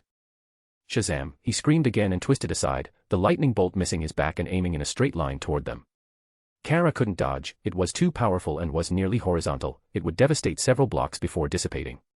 While their immediate surroundings were empty of civilians, the attack would still reach civilians. She lifted her nth metal gauntlet. Ha! Corey lifted the sword of Beowulf above her head and slashed straight down, cutting the bolt in two and dispersing most of its power before the remains hit the ground around them and turned the asphalt into charcoal. "You will pay for what you have done," Black Adam said, the wound in his chest regenerating, slowly. Then he coughed blood again, the bullet wound still remaining. "What spell is this? I will not fall for such cheap ambushes." He was angry, furious even, and the gunshot wound wasn't holding him back as much as they had hoped. Still, the two sides stared at each other, Black Adam waiting for his chest to regenerate and Kara taking the 3 seconds of calm to gather herself. Regrettably, the wound wasn't decisive, even if she attacked, it would only cause him some discomfort, there was no sense pushing things. Damn, if only she had more time. Kara had managed to build a device capable of copying Amber's ability to absorb Marvel's lightning, but she hadn't managed to make it work from a distance, requiring at least 30 seconds of contact with his body. Slowly, she breathed out and let her mind calm. The adrenaline was getting to her and starting to affect her thoughts. Glancing at Corey, she felt her girlfriend's confidence, as well as her dedication. Slowly, the two of them floated up. Behind them, they saw blasts of scarlet spells illuminating the night, revealing giant tentacles of shadow enveloping Votan, the shade using his power from a sitting position, legs elegantly crossed. Somehow, Kara felt less stressed than she had ever been. Corey stood protectively in front of her, a constant reminder she was not alone, a constant source of strength. Shielding fully deployed, Corey's armor glowed with red light. The Tamarinine floated in place, sword held in one hand, pointed at Black Adam, and tilted downwards in a ready stance, second hand in front of her chest, ready for blocking. Row, she looked so fucking hot like that. 2 thin limbs sprouted from Kara's lower back and reached for her sonic weapons. She let them take them, freeing her hands to fight as the armor's AI took care of aiming. "Together," she whispered. "Together," Corey nodded. Slowly, they started separating, trying to flank the villain, but he didn't let them. Black Adam was fast, with a sonic boom, he flew straight at Kara, trying to take her out first. Her weapons fired, but he dodged the effects without slowing. Kara retreated, letting the punch miss her, then Corey was there and he couldn't reply. Twisting around, he blocked the sword, parrying it away and attempted to grab Corey's neck. Kara punched him in the kidney, sending him flying sideways with a cry of pain. He turned on her, face a mask of rage. Corey used her other hand to punch him in the side of the head and followed with a return slash of the sword. Moving faster than a normal human could follow, they traded blows, their flight taking them through a small 3-story building and into the sky as Black Adam attempted to gain distance. They didn't let him, he had to worry about the sword the most, but that left him open to blows from Kara and, every time he turned to deal with her, Corey almost took off his head or made him pay for it in another way. Kara wasn't as experienced or skilled, but with Corey, she worked in perfect coordination, pummeling the villain through the sky until he completely gave up any attack, only protecting himself, his face one of sheer, dumbfounded disbelief. Then Corey kneed his nose while Kara punched him right in the wounded lung and his rage and incredulity turned to pain. Covering his head protectively, he managed to buy enough time to scream. Shazam! The bolt of lightning came straight down in their position, her armor immediately warning it wouldn't hit any civilian. The duo retreated, Kara's sonic weapons bombarding Black Adam and destabilizing his balance while distracting him. It was almost enough, almost. At the last possible moment, the villain managed to grit his teeth and dodge the bolt of power, letting the lightning slam on the ground and evaporate everything that sat in its way, creating a 20 meters wide hole Kara couldn't immediately see the bottom of. Still, the sonic blasts had destroyed his balance and, with all his wounds, he couldn't recover in time to avoid their charge back. Corey slashed downwards with all her power. Out of position, Adam still managed to lift his bracers but the attack blew straight through his block, sending his arms back and opening his chest for a thrust. The sword of Beowulf pierced through his collarbone and burst out from his back, making him lose control of his right arm and causing blood to cover his suit. Kara arrived right after, kicking the back of his head with so much strength he spun twice in the air, sword still stuck to his body, preventing the regeneration of his muscles. Dazed and in enormous pain, the villain could do nothing as Corey grabbed his working arm and dislocated it, then she put him into a chokehold, her armor's lights growing brighter as the magical drain started working. Covering Black Adam's mouth with a hand, Kara prevented him from calling his power again, then laid the nth metal gauntlet on his chest and tried to simply pry the amulet of Taith Adam away from him. In yet another piece of bad luck, it didn't work, even nth metal didn't simply allow her to rip the artifact from him while transformed. Still, she engaged her own magical drains, feeling them start to draw the power of Adam from the criminal. 30 seconds. 30 seconds until he was back to being a mortal man. A quarter of the time their fight took. Below her, the Shade stopped being wary of Votan's ritual and gathered his power, a thick pillar of shadow smashing through his defenses and driving the wizard to the ground. It was almost over. Selena knew her second team wasn't exactly top of the line. Things would have been so much better if the teleportation platform had worked. At least they could still use the device to escape after. Kiteman was loyal to Ivy, the only reason she could think her friend even tolerated the obnoxious man, and he was somewhat competent when things were serious, but he was still Kiteman. Redby was no Batman, even if he did look good in that ridiculous costume.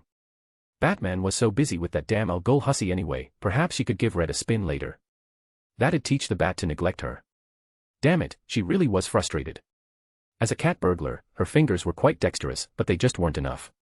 Batman had complimented Detective Chimp's investigative ability, so he should be able to help with Joker's toys, but he wasn't exactly known for his martial skills if anything went wrong, magical sword or not.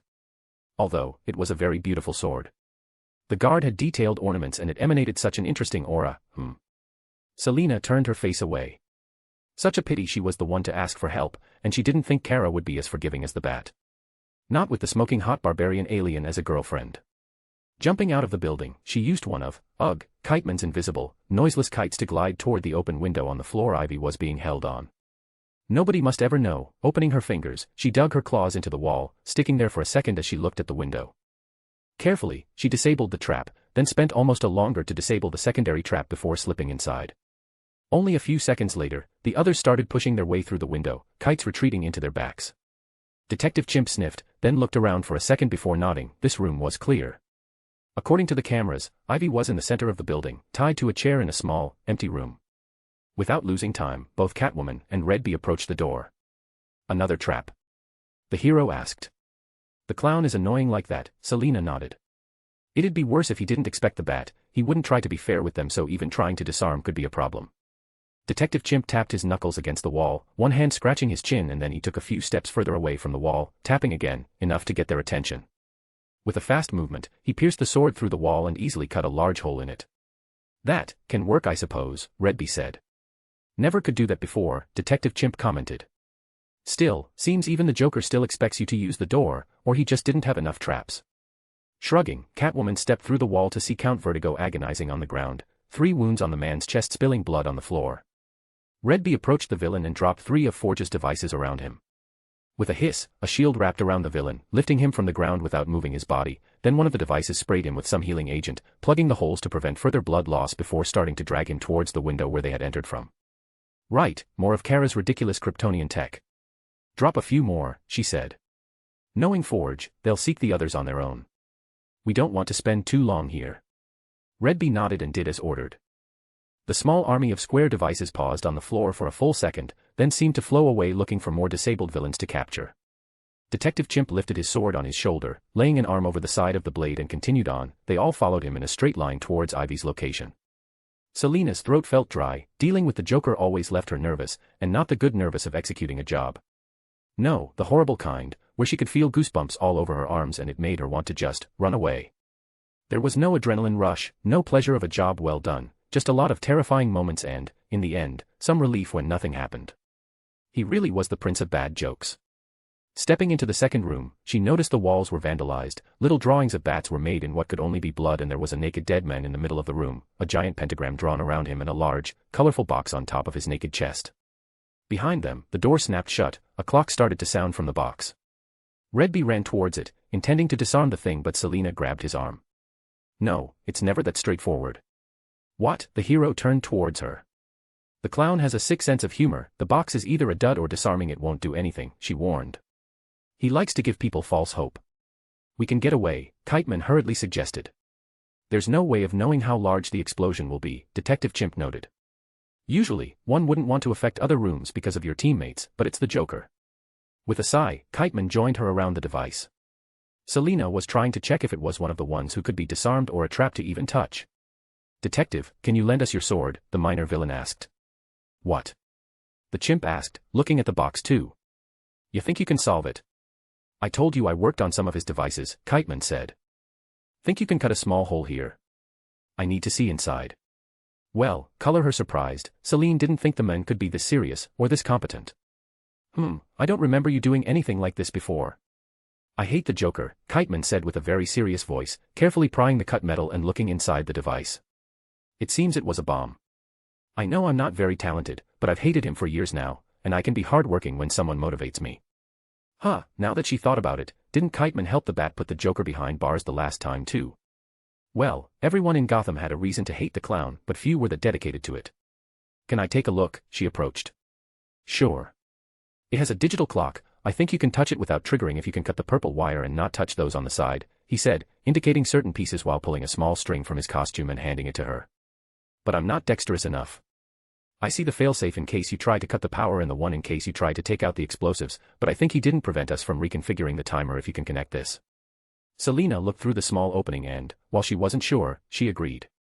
Using one of her claws, she cut the wire and gently touched the simple clock used to time the explosion. A second later, she had connected the cable and Kiteman started working. If she had tried to cut the power, it would have exploded, but now Kiteman could hack the device without trouble. There, I set the timer to 33 hours, Joker has barely improved his program since leaving jail. Will the battery run out? The detective asked. Possible, but the Joker isn't the most careful bomb maker, he doesn't really care if you disable them unless they're part of his main plot, Selina said, repeating Batman's own advice. In a way, despite all his meticulous preparations, the Joker was usually careless about his devices. For him, it would be funny if someone disarmed his bomb and it still exploded, but it wasn't essential for his plans, and he wasn't playing with Batman, so he wouldn't put that much effort into it. Stepping away, Selina saw the rest of the team already stepping through another hole cut into the wall. They disabled 2 more traps and, finally, arrived in the room before Ivy's. There was a trail of blood on the ground and the Joker was slowly dragging himself toward the door, lying on the ground between them and their objective. All 4 of them stopped to watch the villain. He had 3 wounds on his back, places where Kara's projectiles had hit him and passed all the way through. His white face was in pain, but he still tried to move towards the door. Seeing them, the Joker managed to lift himself a little, getting into a sitting position. Aha, ha ha ha. Funny, I thought it would be the Bat, but it's just another failure. Kiteman grabbed a gun from his waist, but Redby managed to stop his arm before he aimed, shaking his head. For a tense second, they stared at each other, but the villain sighed and lowered his hand. You're ruining such a great joke. I wanted the Bat to see it. Joker spits a wad of blood to the ground, the giant smile never leaving his face. Oh well, I didn't want to do it anyway, huff. They didn't take any of my suggestions. Selina frowned at the Joker, she had hoped they wouldn't find him and could let him bleed out without help. With a sigh, walked towards the door, ignoring the Joker's laugh as she approached him, knowing Redby would release more of Kara's rescue devices and the clown would survive, again. With a sharp scream, Detective Chimp went from calmly walking beside her to lunging at Joker with no warning, his lips peeled back to reveal giant fangs as he swung the sword with both hairy hands, aiming to cut the villain in two. Selina's eyes widened, but all three of them were too surprised to stop the chimp. The Joker wasn't. Faster than Selina could follow, the clown rolled away, then leaped down towards the other side of the room. He laughed even harder, no lack of breath or sign of pain. Well damn, how did you know? Forge had the Joker in his aim, Detective Chimp couldn't help explaining even as he continued to stare at the Joker, sword ready for anything. No matter what lies he told everyone, he'd never settle for capturing him alive. Ah, I did think it odd the bullet hit me in the head, the Joker sighed. Still, it could have been a fair mistake, there were several walls between me and the outside. Such a pity. Selina stared at the thing pretending to be the Joker, watching as its body seemed to flow, the supposed wounds disappearing as it slowly rose into the air. Well, fuck, flying was never a good sign, not when it clearly wasn't its only power. On the wall, a television is turned on, the Joker staring at them through the screen. I had hoped Bats would make time for little old me, but I suppose his little pussy will have to do. Hey, why the serious faces? Smile people, this will be a blast. Thanks to Eric Faust for helping out with the chapter. If you like this story, think about reading one of my other works or giving me a tip if you have some spare change by supporting me on patreon.com/capcaverna or ko-fi.com/capcaverna. Chapter 64, Chapter. First, for readers of Will of the Force, I wasn't happy with the chapter as it was, so I decided to take a few days to review it before posting. Unfortunately, it's 2 days late, but it will be coming out in a few hours. As a result, perhaps it's not as good as the previous chapters. I find that I'm very rusty, taking a lot longer to write things compared to before, but hopefully, its actual quality hasn't dropped. Also, this fight is kinda long, taking most of chapter 59 and 60, I really love writing fight scenes, and perhaps I'm a little too detailed when writing them, but I hope you guys enjoy it. Ah, right, one last thing, anyone has any idea if I can just post my story again on AO3 again after it was deleted or how I can find that out? I mean, since I stopped posting, I also stopped checking on anything related to my stories, so I don't know why all my fanfics were deleted on AO3 and, if they sent an email, I can't find it amongst the piles of spam on the email I used. Anyway, thanks a lot to everyone who sent me messages, the support really helps. Selina felt a pit forming in her stomach as she slowly looked away from the unknown super floating in the air and towards the TV where the Joker smiled at them. Fuck, things could never be simple with the damn clown. Of course, he couldn't have been disabled or dead, no, he had to play his games. Almost in slow motion, a drop of cold sweat ran down her face as she hurriedly thought about what to do. The problem of dealing with the Joker was just how damn unpredictable he was. With every other villain, she could generally count on them acting on self-interest, but the Joker was as likely to simply give up as he was to blow himself up with a nuke. Heck, he had almost done just that one time before the bat stopped it. The question was what he was up to now. The Joker was an attention whore, so, if he had been ready for an attack, he could decide to just blow them all up in anger upon being interrupted. And yet, if he hadn't been ready, letting him monologue would just give him time to prepare. As the one most familiar with the insane bastard, Selina knew it was probably her call to make. "Buy me time," said Minion 3's voice through the comms. "I'm using Forge's drones to locate the transmission." She almost sighed in relief, the decision being taken out of her hands. Still, it didn't make her any less tense, muscles ready to spring into motion the second the Joker made any sudden movement on the screen. "You know, I am quite disappointed," the clown mumbled, putting a finger over his mouth as he looked at each member of their group in thought. Finally, he focused on her. "Here I was all ready to play with the bat, had a speech and everything, and it turns out it's just his cat and a group of second-rates. I almost feel neglected." He spoke in a quiet, even voice. Selina might have almost mistaken him for a sane man if she didn't know any better. That infernal smile never left his mouth and his eyes. Selina hated the way he looked at her as if she was a toy that had lost its shine. Still, perhaps disappointment is the theme of this whole play, no. The Injustice League was certainly disappointed when Dear Ivy declined our invitation, and I think she was quite disappointed when we didn't take no for an answer. Grabbing the camera, the Joker extended his arm, twisting around on his office chair while scratching his chin in thought. Briefly, Selina caught sight of at least two different silhouettes in the background. Damn, he had some kind of backup. "Joker is still in the building," Minion 3 whispered in her ear. "One of Forge's drones is almost there, just give me a minute and I can disable him. I suppose you're here to rescue your redhead friend then." It's almost cute, releasing the camera back on top of a table, the clown licked his lips, waved a hand over his hair and sighed. "You know what's funny? I was actually planning on freeing Ivy in a day or two if nobody showed up." Yeah, a few days ago a new friend informed me the Injustice League was just a distraction, a sideshow. As you can imagine, the discovery was quite disappointing for me, so I was going to give the Bat another day to find us and, if not, let Ivy loose on them. Giving her the chance to use the very weapon they had kidnapped her for against them seemed like a suitable punishment. And I do so love the irony. Selina could see the Joker doing exactly that and, if she wasn't sure he'd tried to drive her friend insane before that, she'd actually regret this whole rescue operation. Using Joker's distraction, she repositioned herself, subtly sliding closer to the door containing the kidnapped supervillain and preparing her claws. As the clown leaned back, Selina could see a remote control with 2 red buttons in his other hand. His thumb hovered over the left button, causing her to twitch and hold her breath, almost dashing towards the door. The Joker caught the movement, smile widening as he took his finger off the button and sked, head twisting sideways teasingly, then his eyes briefly turned to the right as if hearing something from his companions. At her side, Detective Chimp seemed to sense something, his grip tightening on his sword. Redby swallowed audibly, eyes switching from the TV to the floating shapeshifter as he opened and closed his hand, arms moving in an attempt to loosen his muscles.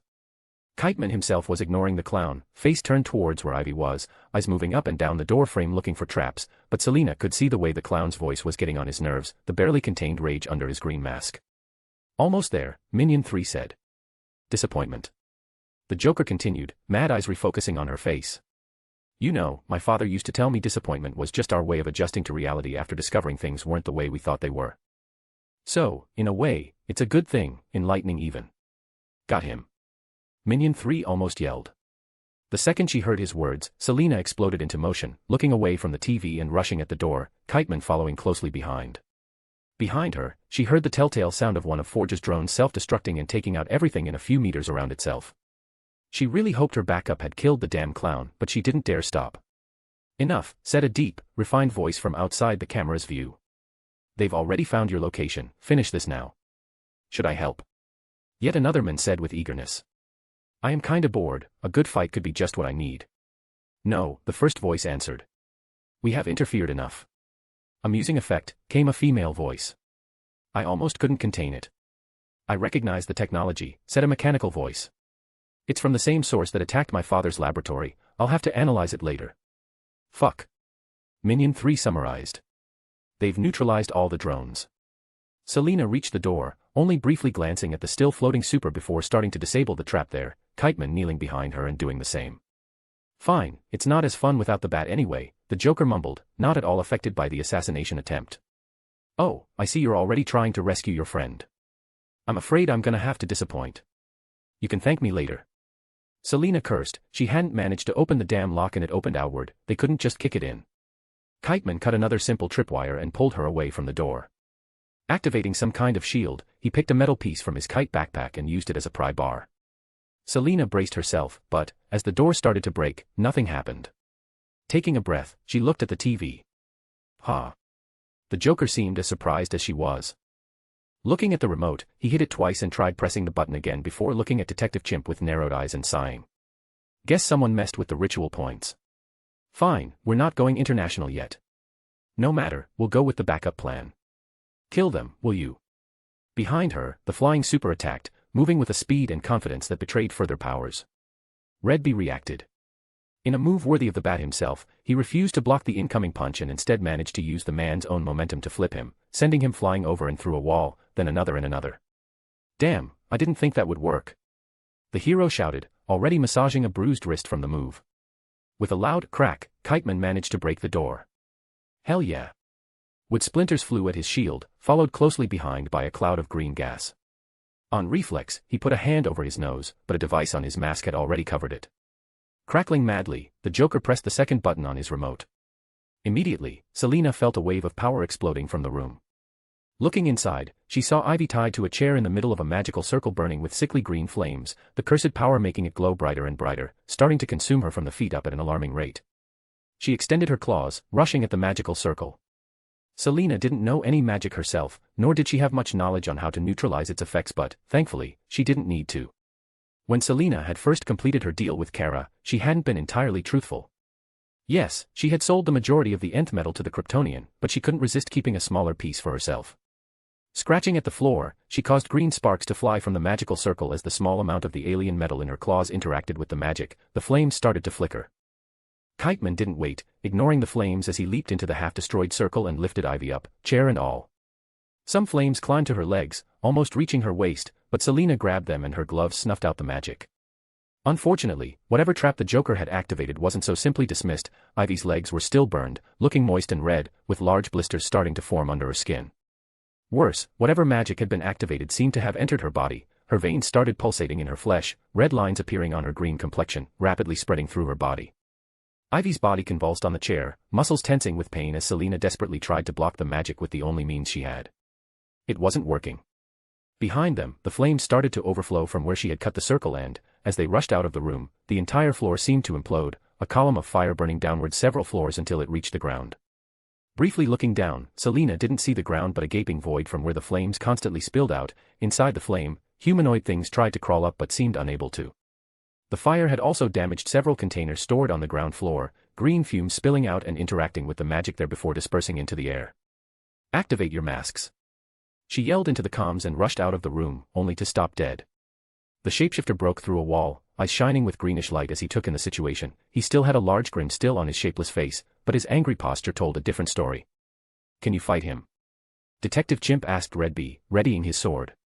"Do I look like Batman?" Redby shook his head. "He's got super strength too. I only managed to flip him because he doesn't have any training and was careless. I won't be able to do it again." That was when Ivy woke up, muscles bulging until they broke through her skin in ugly red wounds. Her restraint snapped from the strain as she struggled out of Kiteman's hold. Falling to the floor, the villainess looked around with feral eyes that shone with green light and screamed. Kara stared at the scared eyes of Theo Adams, the magic draining device on her gauntlet glowing with barely contained power. Gone was his confidence, gone was the cruel glint in his eyes and the power of his body. Instead, all she saw was a common criminal. A murderer, yes, but one now powerless and scared for his life. With a swift movement, Corey released her chokehold and pulled the sword of Beowulf from Theo's shoulder without widening the wound, flicking the blood aside before slowly stepping away, her posture relaxed but ready for any surprises. Kara's hand still kept the man's mouth closed, ensuring he couldn't call upon his power again. The draining device on her glove was beeping with a yellow light on her screen, but the energy container wasn't about to explode anytime soon. None too gently, she ripped the amulet of Tathatum from his neck and got up, dragging him up with her by the neck, his legs flailing as he desperately tried to find a foothold. Kara's size with the armor making that impossible. Now that he was neutralized, she spared the time to check on the rest of the crew and cursed. Behind her, the ground floor of the hospital exploded, giant vines covered in thorns the size of daggers spilling out of the damaged walls like a wave of green tentacles. Thicker than she was tall, they lashing out at nearby houses with enough strength to crush them before refocused on the taller building. Corey floated up to analyze the situation, sword ready to fight even as she took distance from the plant. "Indeed, I was correct," she commented on their private channel. "What?" The plant seemed entirely focused on climbing the building, vines breaking through windows and doors to try and get to the rescue team faster. Throwing Theo Adams behind herself with enough strength to break bones but not kill, Kara quickly ordered a shield drone after him and had her armor's computer start to analyze the vines while reconfiguring her main weapon. "Kara," Corey said, adjusting her position. "Considering your accrued experiences, our mission could not possibly be so unchallenging, yes?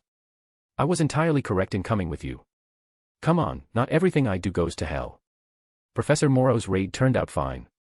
Kara hadn't actually needed to create a flamethrower configuration on her main gun, her heat vision was more than enough and she could modify the helmet to change its appearance, but the challenge in finding a way to keep the heat contained had been a fun project. Lifting her weapon, she took aim and pulled the trigger, releasing a concentrated jet of fire hot enough to melt titanium at the plant, the flames illuminating the night like a small sun. "Indeed," Corey nodded her head. "Conceivably, your missions can be uncomplicated, it is merely not expected." Kara just groaned and decided to use the time it took the plant to burn to activate the replay function on her drone cameras, watching the last minutes of her recording at 100 times the speed. Unfortunately, while it only took her a second, the effort was still distracting. Faster than she ever expected, a smaller vine broke through the asphalt under her feet, wrapping itself around her leg and squeezing, thorns sharp enough to actually scratch the metal. At least the recordings had told her what had happened. Of course, it had to be the Joker. On her helmet's monitor, Kara's feet had caught up to events and she watched Poison Ivy lashing out without any reason, body strengthened by what seemed like a version of Blockbuster. Catwoman and Kiteman desperately dodging her wild attacks. At the same time, the shapeshifter flew at Red Bee and Detective Chimp, moving slowly to her eyes, but still much faster than any normal human could. "Cover me, I'll go deal with the shapeshifter." Releasing the trigger, Kara stopped the flames and didn't bother tearing up the vine, she simply flew up to intercept the super, taking off with such speed and strength the ground exploded around her. Wrapped around her leg, the vine was dragged 7 meters into the air before snapping taut, completely arresting her momentum. It strained under her power, but showed no signs of breaking. What?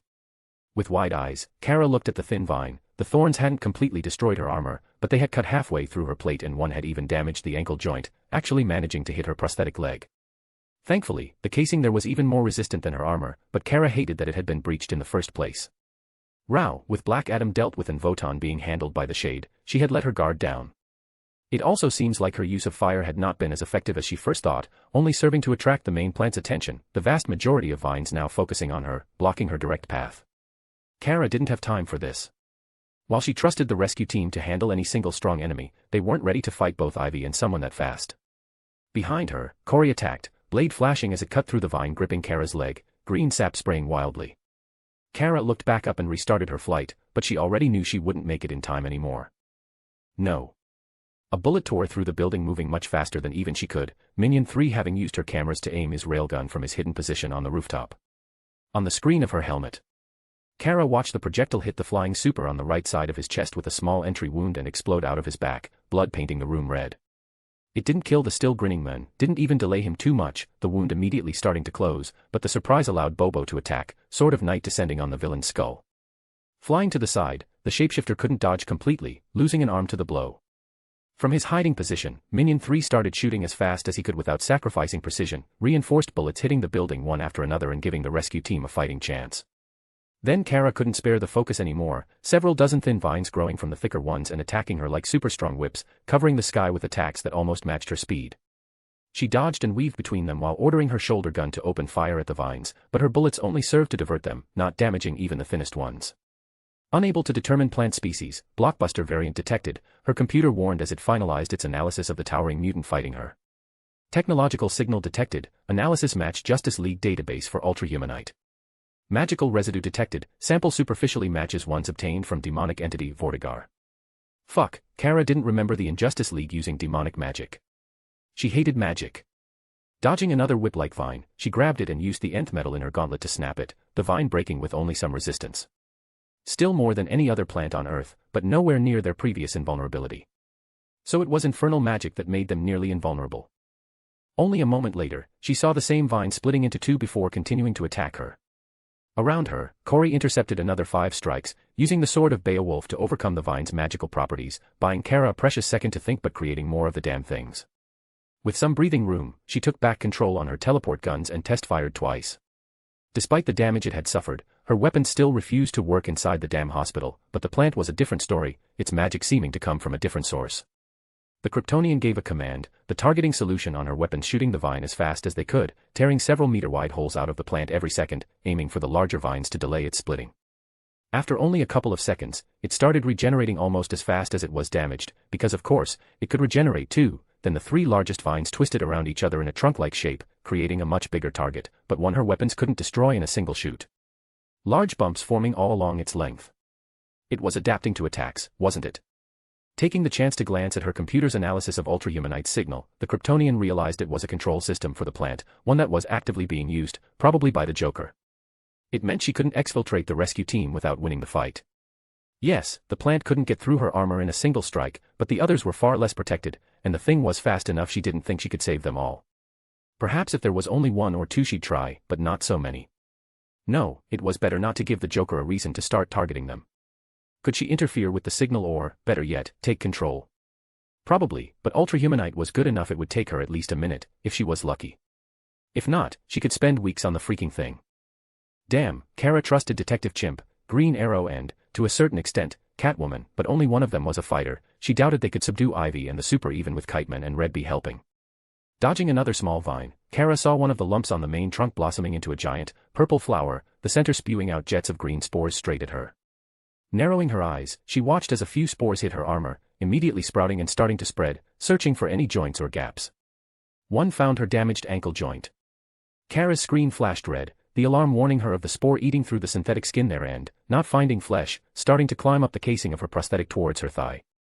As fast as she could, she activated one of her safeguards, a wave of fire almost strong enough to hurt, sterilizing the inside of her armor and damaging the delicate electronics in the leg.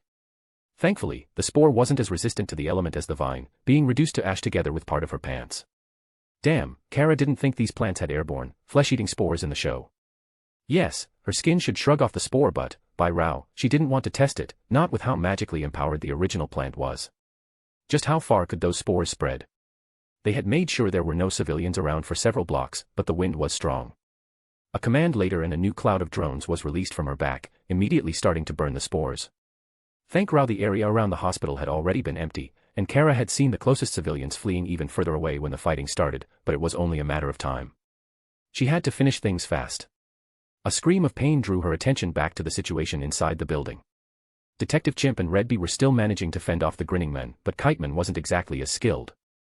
Breaking through a wall, one of Ivy's roots had wrapped around the villain's arm and squeezed, crushing the limb and dragging him up into the air.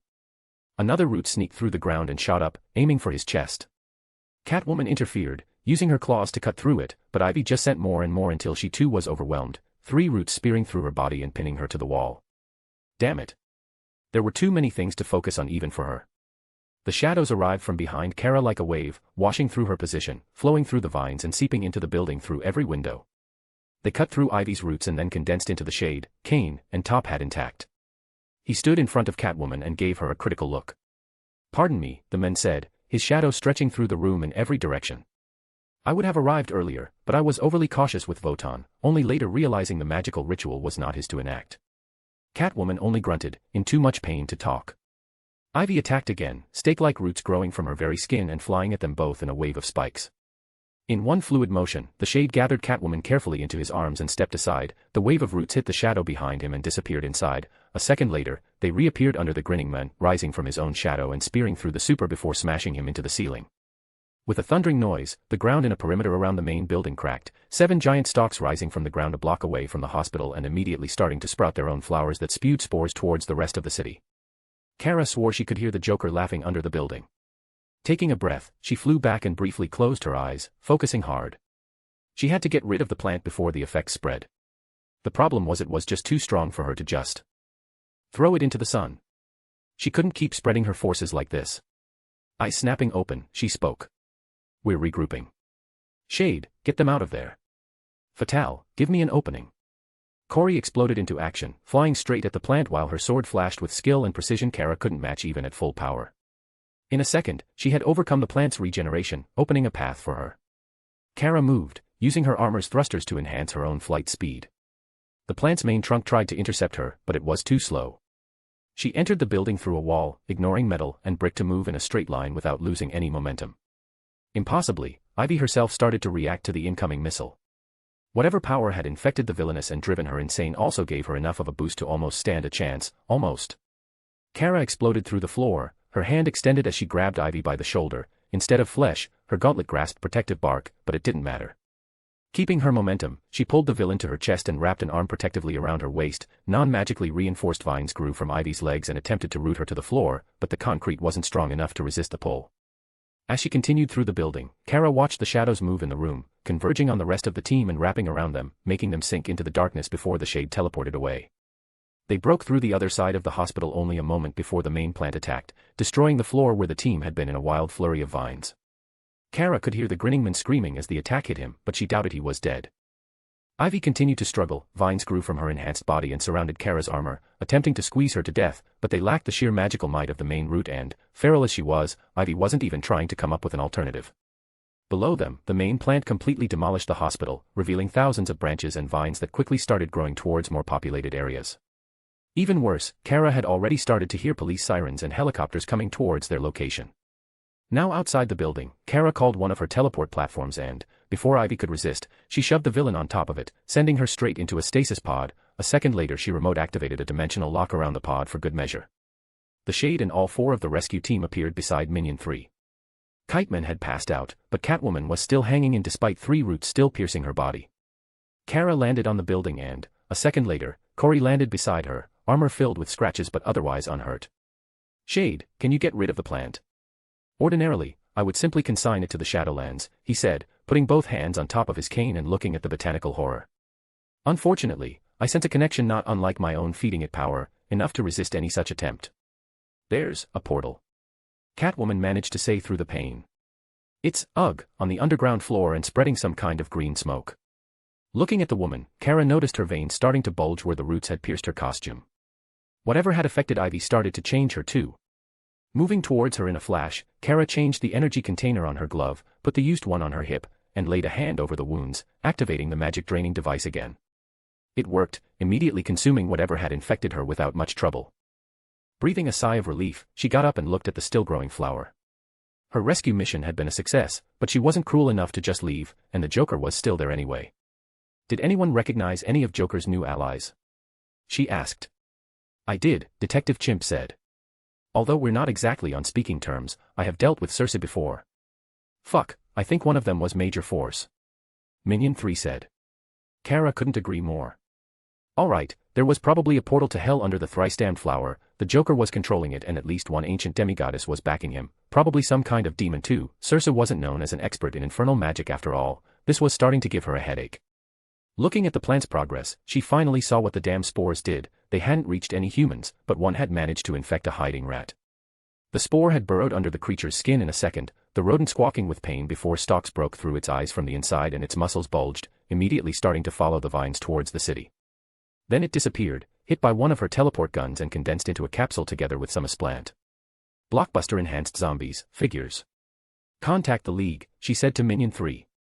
With all the fighting, they were probably already on the way, but she wanted to be sure. We'll take care of things ourselves, but I don't want to risk some of the spores spreading.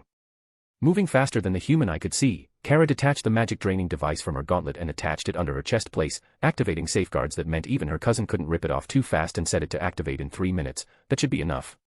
She wasn't entirely sure it would work and, if it didn't, she'd have to reconsider her plan of raining hellfire upon the location, but she hoped it wouldn't be necessary.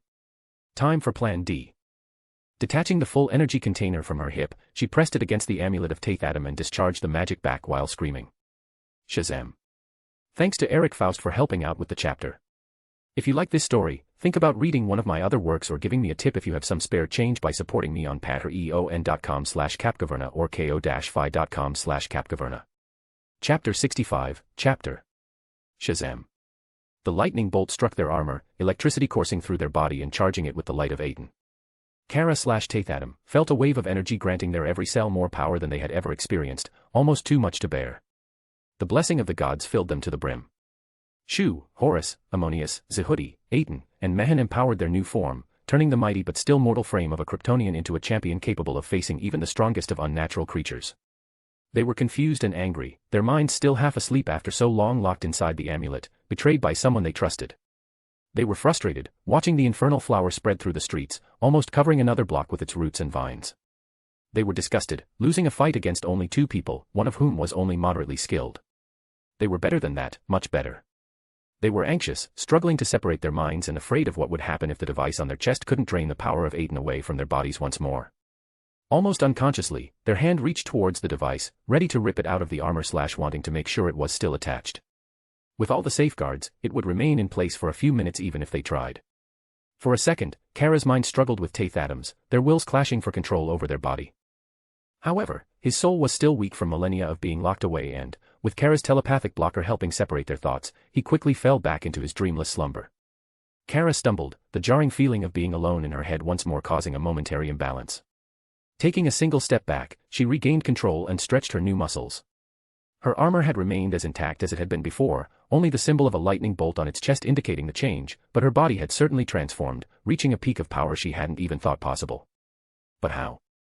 Immediately, the wisdom of Zehudi told her. Aten was the Egyptian god powering her transformation, but despite the lightning, he wasn't a god of thunder. No, Aten was an aspect of Ra, god of the sun and, for a Kryptonian, that meant something. Unfortunately, her transformation wasn't permanent. Like Billy, she'd revert to her normal body when the transformation was over, but, until then. Squeezing a fist, she felt the power contained there. She also knew how to use it, how to fight and move without wasting her strength. Kara couldn't help agreeing with Taith Adam. His loss against her and Corey's assault had been quite shameful. Again, her powers gave her the explanation. Theo Adams was a complete novice. He had never trained in any martial arts and, deep down, he was a coward. The courage of Mehen was a misleading power. It gave the champion inexhaustible physical and psychological resilience, but didn't actually make him any braver. What use was knowing the best moves when you were too timid to make them? The most important part was that, unlike a moment ago, Taith Adam's soul had been utterly dormant, giving Theo less access to Taith's skills and memories than she currently had. Forge? Redby asked, causing her to look towards her companions. Minion 3 had taken several steps back, his large rifle aimed straight at her chest, every muscle on his body tense and his finger on the trigger.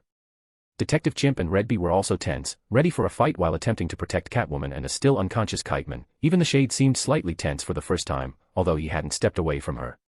Only Corey remained by her side, sort of Beowulf still in her hand but turned towards the plant. Inside the armor, Kara smiled, drawing strength from her girlfriend's trust. Down on the streets, the spores continued to infect whatever stray animal had been in hiding. Her drones fired almost continuously as she split some of her focus to oversee their elimination. Small blessings, at least insects didn't seem to be susceptible to infection. "Don't worry, I'm still myself," she said, then turned left as she sensed a new hero flying towards them from the south where the nearest Zeta tube was. What happened to the 5 ritual points?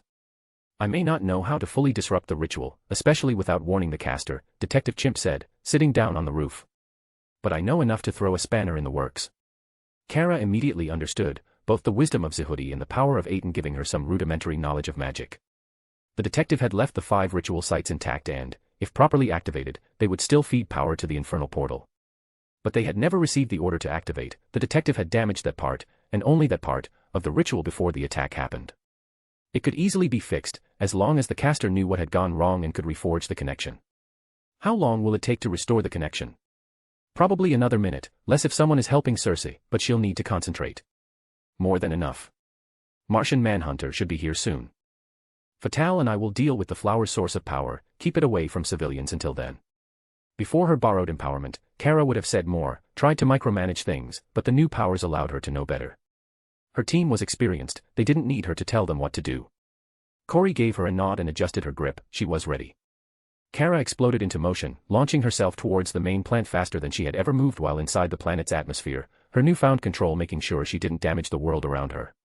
Falling through his own shadow, the Shade teleported to the north, his shadow turning into physical tendrils that attacked the growing flower, halting its advances by consuming the roots and vines. Minion 3 immediately opened contact with the Martian, letting the hero contain things to the south while using Kara's drones to hunt down any infected creature before they could break containment. Catwoman, Kiteman, and Detective Chimp retreated, using one of Kara's platforms to teleport away to get treatment while Red Bee used her comms to hack into the police frequencies, informing them of the situation. In front of her, the sky was covered in green, hundreds of vines growing from the main flower and attacking her at once. Kara barely moved, letting them pass only a single millimeter from her body with an ease she hadn't felt before. It wasn't just that she was faster, or that she could follow the vine movements better. No, it was sheer, imbued experience. Taith Adams' years of battle and skill leaking in via the use of his powers despite his soul still slumbering. At her shoulder, her mounted gun opened fire, releasing projectiles glowing with the magic of Aiden, attacks powerful enough to destroy several vines. Even the flower's infernal magic adaptation couldn't make it completely immune to the divine power she now wielded, but it would adapt, probably increasing its regeneration. She had to deal with the source, fast. Breaking through the wave of vines, Kara stopped above the plant and sent an order to the spare teleportation platform on her moon base before lifting an arm above her head. Almost on instinct, she yelled. Shazam! The lightning bolt descended with the force of an airdropped bomb, wider than she was tall. It came slightly from behind, aimed at her closed fist. Right before it hit, Kara lowered her arm, letting the bolt pass her by to strike at the flower, consuming the entire top of the plant as well as most of the attacking vines, turning them into charcoal. A shower of ashes falling to the ground. Green smoke rose from the stump that used to be the flower.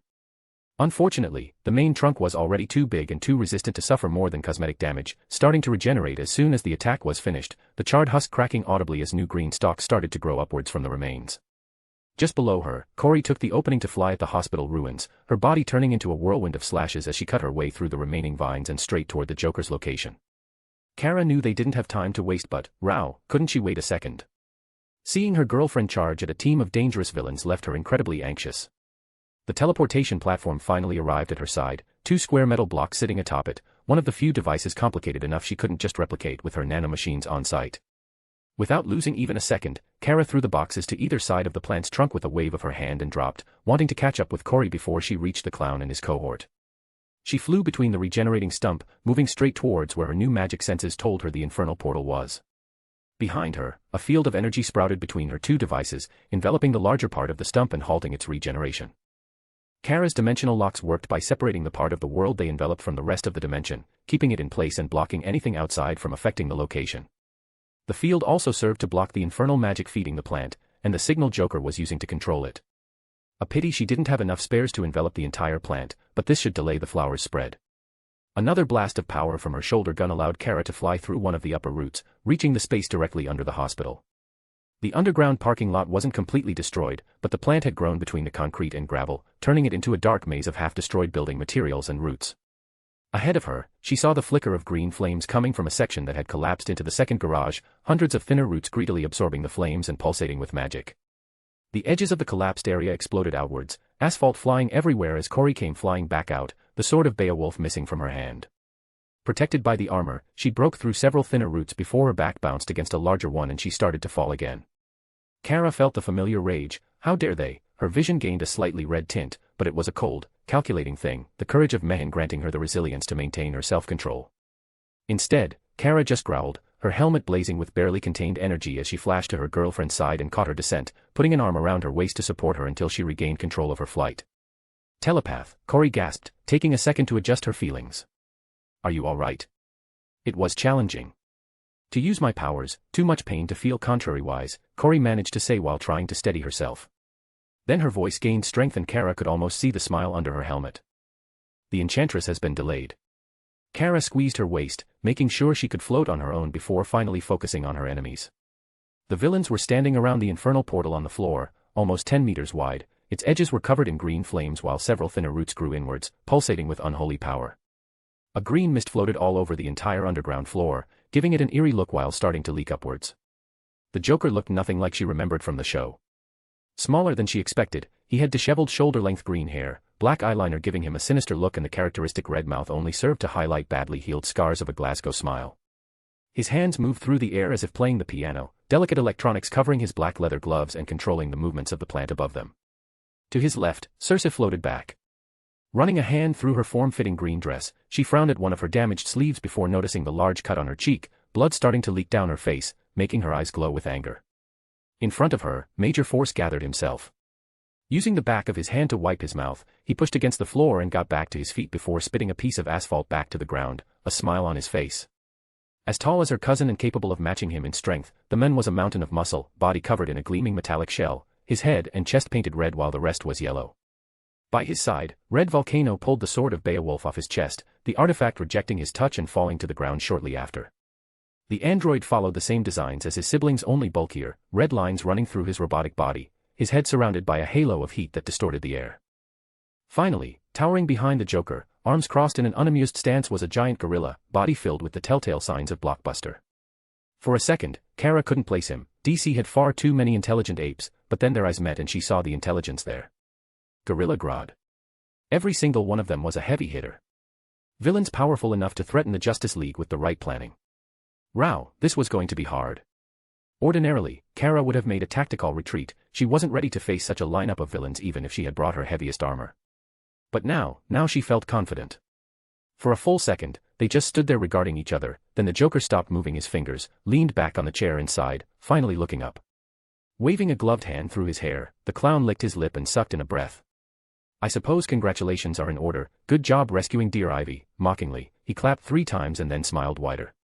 Such a pity what happened to her, infected by Blockbuster and magic, why, I heard it was irreversible. Kara let him talk, giving Corey a little more time to recover her strength, wary of starting the fight with her friend in less than ideal condition, not when his speech wasn't affecting her.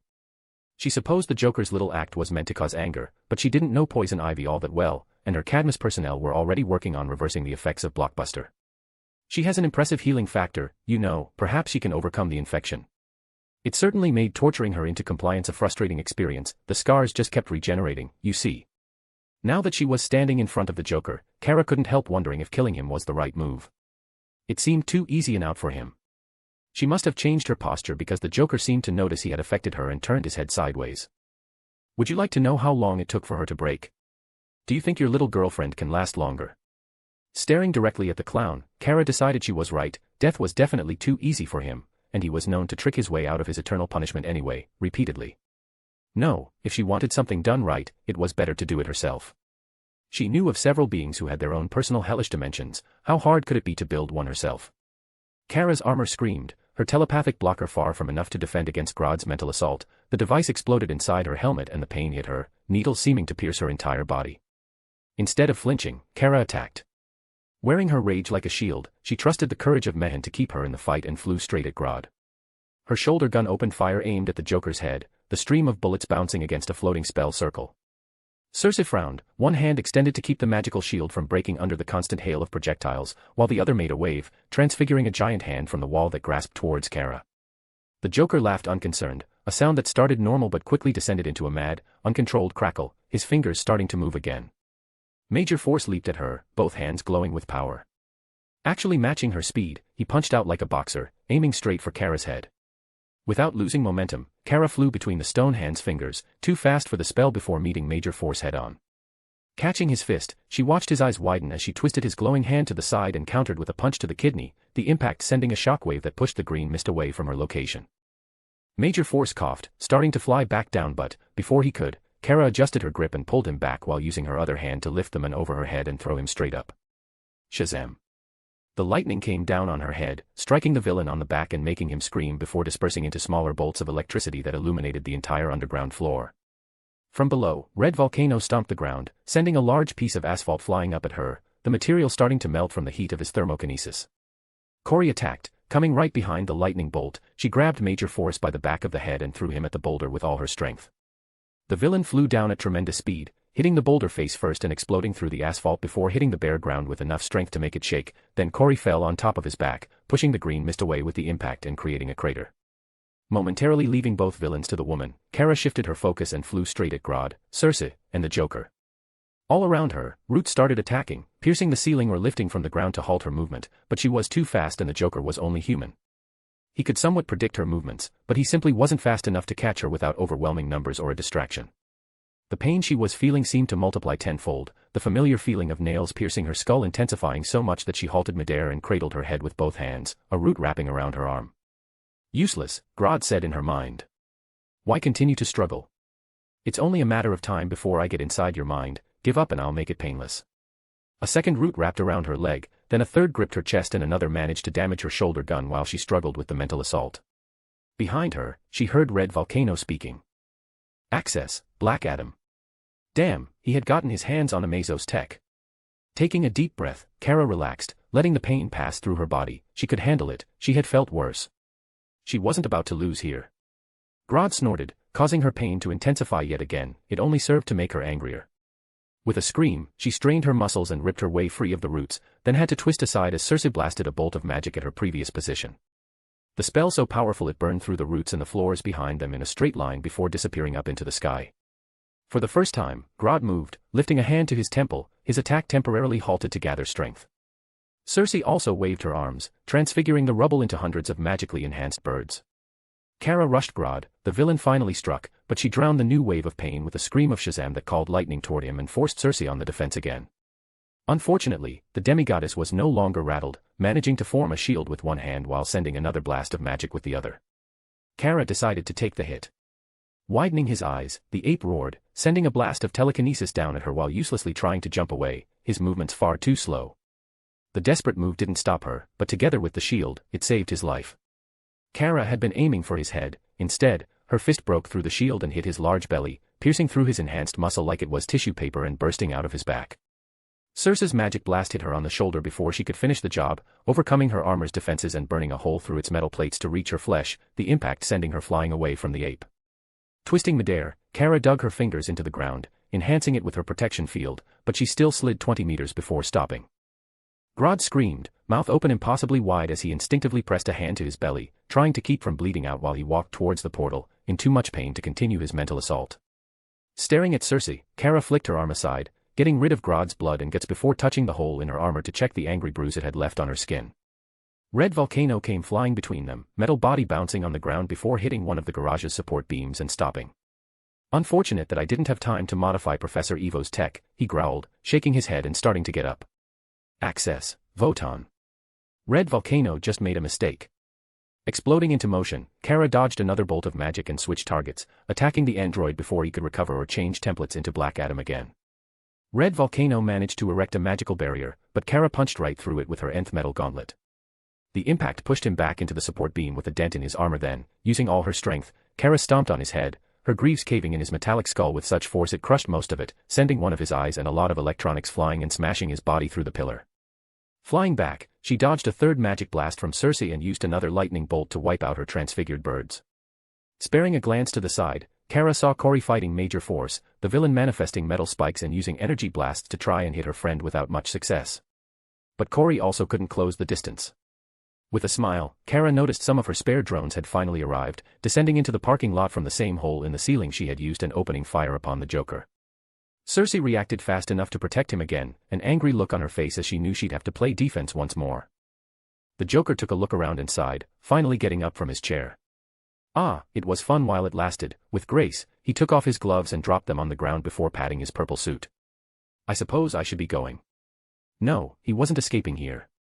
Narrowing her eyes, Kara flew at him, ready to fight Cersei head-on. The witch was in Northwest way weak at close range, having traded blows with Wonder Woman before, but it should be easier than facing her magic. Before she was halfway toward the bastard, the world seemed to lose color, her movements slowing down and the distance seeming to stretch between them with every meter she flew. Stopping in place, Kara heard clapping. Turning to her left, she saw Black Adam standing with his arms crossed beside a larger super. No, he wasn't Black Adam, he was slightly smaller, with less harsh features and lacking the malice she had felt from the villain. She was seeing Tatham. The clapping came from the second man. He was blond with a square jaw and sharp eyebrows, his clothes were white, with a flamboyant green cape and blue eyes that looked at her with mirth. Impressive, the man said, a smile on his face. I honestly didn't expect you to achieve so much here.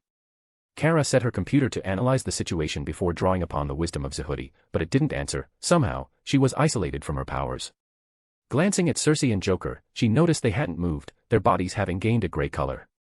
Stepping back on the floor, she narrowed her eyes at the men. Who are you? Me.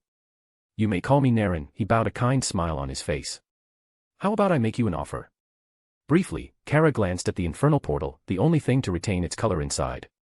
So this was the demon helping the Joker, or perhaps it was the other way around. Kara didn't recognize the bastard, so he probably wasn't one of the more dangerous demons, nothing like Trigon at least, but she didn't claim to know every single being in DC, and he could be lying about the name. You have nothing I want. Really? I doubt that. Naren shook his head. No, everyone is selfish, everyone has a price and, while I don't claim to be omnipotent, there is much I could do for you. Kara glanced at her armor, but it hadn't been able to find a solution out of the demon's spell. They weren't in a different dimension and he hadn't accelerated time for them, even her magic sensors weren't picking anything. Let me rephrase then, you have nothing I'm willing to sell my soul for. Talking about souls. Tatham should still be bound to the amulet, had the demon managed to form some kind of soul communication. Is that why she didn't feel her divine blessings? She was only borrowing them through Tatham after all. Well then, it's good that that's not what I'm after. Naren put his arms behind his back and started walking around her. No, I merely ask that you retreat from the battlefield. In exchange, I could heal you fully. Yes, I do believe that missing leg can be quite uncomfortable, and your insides don't seem to be right either. I could help them settle, or even restore your original body, healthy and unchanged. A Kryptonian doesn't need all those unwanted additions. Kara growled with anger. How the hell did he know about her body? And after she had gone through all the trouble of creating her forged persona. So you offer me something I've already solved? You're not very good at this, are you? Kara had to confess that getting rid of the last traces of Psion's meddling in her body was tempting, very tempting, but not enough to make a deal with a demon, much less spare the Joker. For the first time, Naren lost his smile. Behind the demon, Tatham snorted in amusement. Would you care for an exchange then? You have achieved your objective here, rescued Ivy, and dealt with the Injustice League, but there are still those who threaten your family. I can tell you Vandal Savage's location. With the petulant child wounded, you could easily deal with him. Kara hesitated. Alan had managed to deal a strong blow against Clarion. It gave her a unique opening to Vandal. Yes, the Immortal would still have protections, but she doubted they would match a Lord of Chaos, not in such short order, if only she could locate him. The Joker's new team would be trouble, but he had already proved ready to betray one team, and Cersei was a misandrist. The new team wouldn't last very long. And what about vengeance? Naren regained his smile, standing right in front of the infernal portal and taking an arm off his back to offer her his hand. Surely you don't think your uncle's plans to save Krypton failed without interference? Would you like the names of the ones responsible? They're still alive. What? Kara froze, her heart skipping a beat. Someone had caused Krypton's explosion. Her Krypton. Who? In hindsight, Kara realized how unlikely it was for her planet to explode without a culprit, and she had read something about Brainiac or Zod being the causes in some universes, but she knew for a fact they hadn't done it to her planet. Had someone planned it all? Murdered her mother, her father, everyone she had ever known in this life. Kara's arm started shaking, the red light of rage starting to overcome her self-control and spilling out into the place, giving it a new color besides the usual gray. She wanted to scream, to attack him and beat the information out of the demon, but her training with Alan allowed her to remain in place, even if it took a lot of effort. Fuck you. What? Fuck you, Kara said between her teeth, the words almost hurting. She wanted to know who was responsible, she wanted to tear out their spine and send their souls deep within the phantom zone to be utterly consumed by its owner, but she refused to be manipulated. No, I don't need you for any of that. Ah, how regrettable, Naren said, lowering his hand. Still, the offer shall remain open. I'm sure I'll see you again when you're desperate enough, although the price will be much higher then. Behind the demon, the world started moving again, although Kara didn't regain her powers and the world didn't lose its gray colors.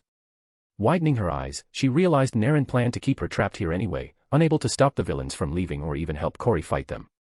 With a roar of rage, she launched a shard of red light at the demon, but he swatted it aside with contemptuous ease and turned to watch Corey still fighting Major Force, the villain getting closer and closer to hitting her with his powers. What about you, have you come to a decision yet? Naren asked, glancing sideways at Taith Adam. I have dealt with your kind before, even kept one by my side for a time, nothing good ever came out of it, the ancient Kandakian shook his head. Perhaps if you had offered the worm that previously wore my prison, I'd have considered it, but no, much as I desire my freedom back, I'll not take an honorable woman's body. That much of my old self remains. That is even more disappointing, Naren nodded, his face turning into a scowl before he turned back to Corey. Very good form, I wonder if she'll survive the fight alone. Kara stared at the situation, watching Grodd stumble into the infernal portal. She tried to blast him with heat vision, but it didn't work and, when she sent another shard of red light, the demon blocked them. Circe motioned with her arm, pulling Red Volcano's remains from under the rubble, his damaged head and one of his arms stayed behind but she threw the rest into the portal before turning to Corey and starting to cast another spell. Taith Adam stared at Corey fighting inside. Enough, I tolerate your games as I wanted to meet the one who wielded my powers, but you test my patience. Oh, Naren lifted a sharp eyebrow. And what exactly can the shade of a fallen hero do? Out of the gray dimension, Major Force finally hit Corey with one of his blasts, sending the woman flying back nearly 30 meters before she finally hit the ground. With a word of power, Circe finished her spell, and golden chains wrapped around Corey's body before she could recover, pulling her down and dragging her closer until the Major could grab her by the face. Kara tried to fly, but the world seemed to stretch again, preventing her from gaining any ground towards the villain, frustration and fear starting to affect her even through her rage. The Joker stopped at the edge of the portal, taking the chance to look towards Kara. She noticed he couldn't see her, but it didn't stop him from taking a mocking bow. Circe floated above the portal, waiting with the Joker while the Major lifted Corey and started to drag her towards them. Kara wanted to scream. Shazam! Taith Adam called, the lightning bolt piercing through the gray dimension and striking his chest. His body gained a few centimeters, his muscles becoming even better defined. You may be powerful, but without a deal, you're not yet strong enough to block the power of the gods. Naren's eyes shone with green light, his hands gathering power as he moved to fight Taith Adam, but the champion was faster. Without calling on the wizard's name again, he gathered power around himself, lightning cracking around his body as he lifted a hand and pointed at Kara, releasing a torrent of electricity, the bolt tearing the gray dimension apart before hitting her. The world seemed to crack around her, then it exploded, snapping Kara back to reality with a thunderous explosion that disrupted Circe's spells, made the Major stumble, and sent the Joker flying away from the portal, body bouncing painfully on the floor. The witch dropped into the portal with a yelp and the Major took a second to recover, giving Corey the chance to punch his elbow and jump away. The infernal portal finally started to close, shrinking slowly and cutting off the roots that were sucking its magic for power. Kara felt her connection to the power of the gods returning, Taith Adam's soul fading back into the amulet, retreating farther than he had before. Wielding such power as I am now will weaken me again, the ancient man managed to say from the amulet. But I have learned not to spare their kind, or let their plans succeed. Free from Naren's grasp, Kara was livid, the red light of rage spilling from her eyes and surrounding her body like a halo. Still, she was coherent enough to know not to follow her enemies through the portal, but that didn't mean there was nothing she could do. Her glowing eyes turned to Major Force, one of Captain Adam's major villains and someone who shared the same kind of body. Yes, he'd do nicely. The Major was fast enough to react with a punch, but he didn't have the skill to stop her as she blasted through his defenses, drove the air out of him with a knee strike, and then grabbed him by the throat while he was still recovering. The villain tried to resist, but she squeezed his neck, stopping him from focusing as she dragged his body over the portal. For a second, she focused her rage, concentrating the red light around her fist into a sharp spike. The infernal portal was barely 2 meters wide when she punched his chest, the red light pierced his metallic skin right above where the heart should be, then she pulled her fist back and dropped him, light spilling from the hole instead of blood. Looking down on the closing portal, Kara could see Naren sitting on a throne surrounded by demons, two dark figures sitting at each side of him but in a lower position. The demon stared at her with a furious look, but he didn't move. In front of him, Cersei widened her eyes and hurried to form a shield around her and Grodd while the sitting figures snapped to their feet and flew away as fast as they could. Unable to even speak, eyes starting to go vacant, Major Force's body cracked, light leaking through the fractures and widening them until, with a metallic groan, his breached frame couldn't contain his strength and exploded, waves of power simply vaporizing the demons around him. The energy hit Cersei's shield, causing it to crack and the witch to fall to her knees and finally smashed into Naren, boiling his flesh away before starting to consume his bones, but he never moved and his glowing green eyes never left her. Then Kara had to jump back, some of the explosion leaking back through the portal and cutting a line straight through the building and into the sky before it fully closed. Behind her, the Joker pushed himself to a sitting position against a large piece of rubble. His suit was ruined, one of his legs was bent the wrong way and there was a cut on his forehead leaking blood all over his makeup. He started laughing, then wheezed, coughed, and spit some blood to the side before laughing again and lifting his arms a little, palms turned towards her. Ha ha ha ha. Well, I had a blast. How about you? Thanks to Eric Faust for helping out with the chapter. If you like this story, think about reading one of my other works or giving me a tip if you have some spare change by supporting me on patreon.com/capcaverna or ko-fi.com/capcaverna. Chapter 66, Chapter. Yo, I wanted to post this chapter much earlier, but I wasn't able to write for 3 to 4 days and I'm only now back on my laptop. Anyways, fight's over, we're calming down a little, I hope you guys enjoy the aftermath. Also, I have a question for you guys. Until now I posted the NSFW sections in separate but smaller chapters, around 1.5 to 2k words of pure smut. Do you guys want me to continue that way or would it be better if I incorporated it into chapters? More natural and exciting to read. I'd still put a warning for those who don't want to read smut, but the writing would be incorporated into the writing. Ha ha ha ha. Well, I had a blast. How about you? Kara stared at the villain, his back against a piece of rubble and his purple suit half destroyed by the impact. Such a fragile man, and yet, such a dangerous enemy if given time and motivation. Kara could just step on him now, crush his head even easier than she did Faust's. Then she dismissed the thought and turned to check on her girlfriend. She was far more important than the clown any time of the day. Corey was already up, floating a few centimeters above the ground and watching where the portal had been, making sure it was well and truly gone. Her armor looked damaged, a small dent on the side of her belly where Major Force's blast had hit her, but it hadn't been breached. Slowly, with pained movements, the Joker grabbed a pack of cigarettes from his chest pocket and pulled out one, staring at the thing with a confused face for a second before sighing. Ah, I don't even have a lighter, and it seemed like such a good deal at the time. What kind of deal? She couldn't help asking while thinking about his fate. She had already used both her vision and the remaining sensors on her armor to verify he didn't have any last tricks hidden away. He did, but nothing that could threaten her or Corey, so she felt safe just considering him. The problem was, she wasn't sure he wouldn't come back. There was more than one being capable of that in this universe after all. If one needed proof, a portal to hell had just been formed not even 20 meters from where she stood. Granted, nothing from over there had really crossed over, but could she risk it? My soul, the Joker started to laugh again, but had to cough and ended up just snickering. I found it pretty funny that someone thought it was valuable. Well, that was one worry off her chest. Kara had been fairly sure the Joker had made a deal with Naren, but she couldn't even guess what he had asked for. A pack of cigarettes was both harmless and completely in character. Still, could Naren make use of Joker's soul once he was dead? Could the demon resurrect him or turn him into one of his own species? All around her, she felt the shadows moving, stretching impossibly wide before starting to gather in pools at the corners of the underground parking lot, gaining a new depth she hadn't known was possible. Staring at one particularly large spot, she swore she could sense something looking back, her new senses telling her something large and powerful was paying attention to her, but no matter how hard she looked, she only saw darkness. With a beep, Kara felt the magic draining device locking onto her chest, the armor itself making sure it couldn't be dislodged before completely draining her. So, it had been 3 minutes. From the corners of the room, the shadows exploded in motion, gaining physical substance as they wrapped around the plant's roots, covering them in pitch-black tentacles that seemed to consume anything they touched. No longer under the Joker's control, the plant had been content to just dig deeper into the ground for nutrients, but the shadow's attack awoke the damn thing, vines, and roots fruitlessly attempting to fight off the assault. Without infernal energy to fuel its power, the botanical horror lost. Checking the drones outside, Kara saw Minion 3 had stopped shooting and even the Martian Manhunter was flying away from the plant as fast as he could. A simple command later and Kara had all her drones rush towards her, picking up her expended dimensional lock on the way. On top of a tall dark tentacle, the Shade stood with his arms open, only his face remaining uncovered by the shadows, a minuscule human thing in the middle of the deep shadows he was controlling. Soon, the darkness had covered the entire plant like a blanket and it started disappearing, sinking into the shadows slowly at first, but speeding up as less and less of it remained. They were almost done here. 3 drones flew towards Kara, the nanomachines that formed them starting to disassemble, becoming material to fix the holes in her armor, a literal patchwork solution at best. The tiny machines weren't a match for properly forged plates, but it would do for now. Reactivating and snapping back into position with the quick fix, Kara's shoulder gun fired 4 times, 4 beams of heat burning through the Joker's arms and legs while also cauterizing the wounds so he wouldn't bleed out. The clown screamed, his muscles tensing from the pain to the point he instinctively curled onto himself, his limbs falling uselessly to the ground, the cigarette sleeping from his limp fingers. Was that strictly necessary? Corey asked through their private channel while floating to Kara's side and watching them and taking deep breaths while trying to overcome the pain.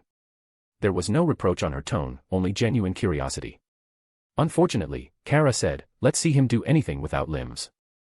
I'd rather kill the bastard, but I don't want to risk him coming back. She expected to feel some guilt, torturing the clown like that, but there wasn't any. Thankfully, there was only a small amount of spiteful satisfaction instead. No, Kara mostly felt safer. I did not know that was an option. Villains are certainly obstinate, yes. That's one way of looking at it. I think Earth's just special that way, heroes do it too from time to time.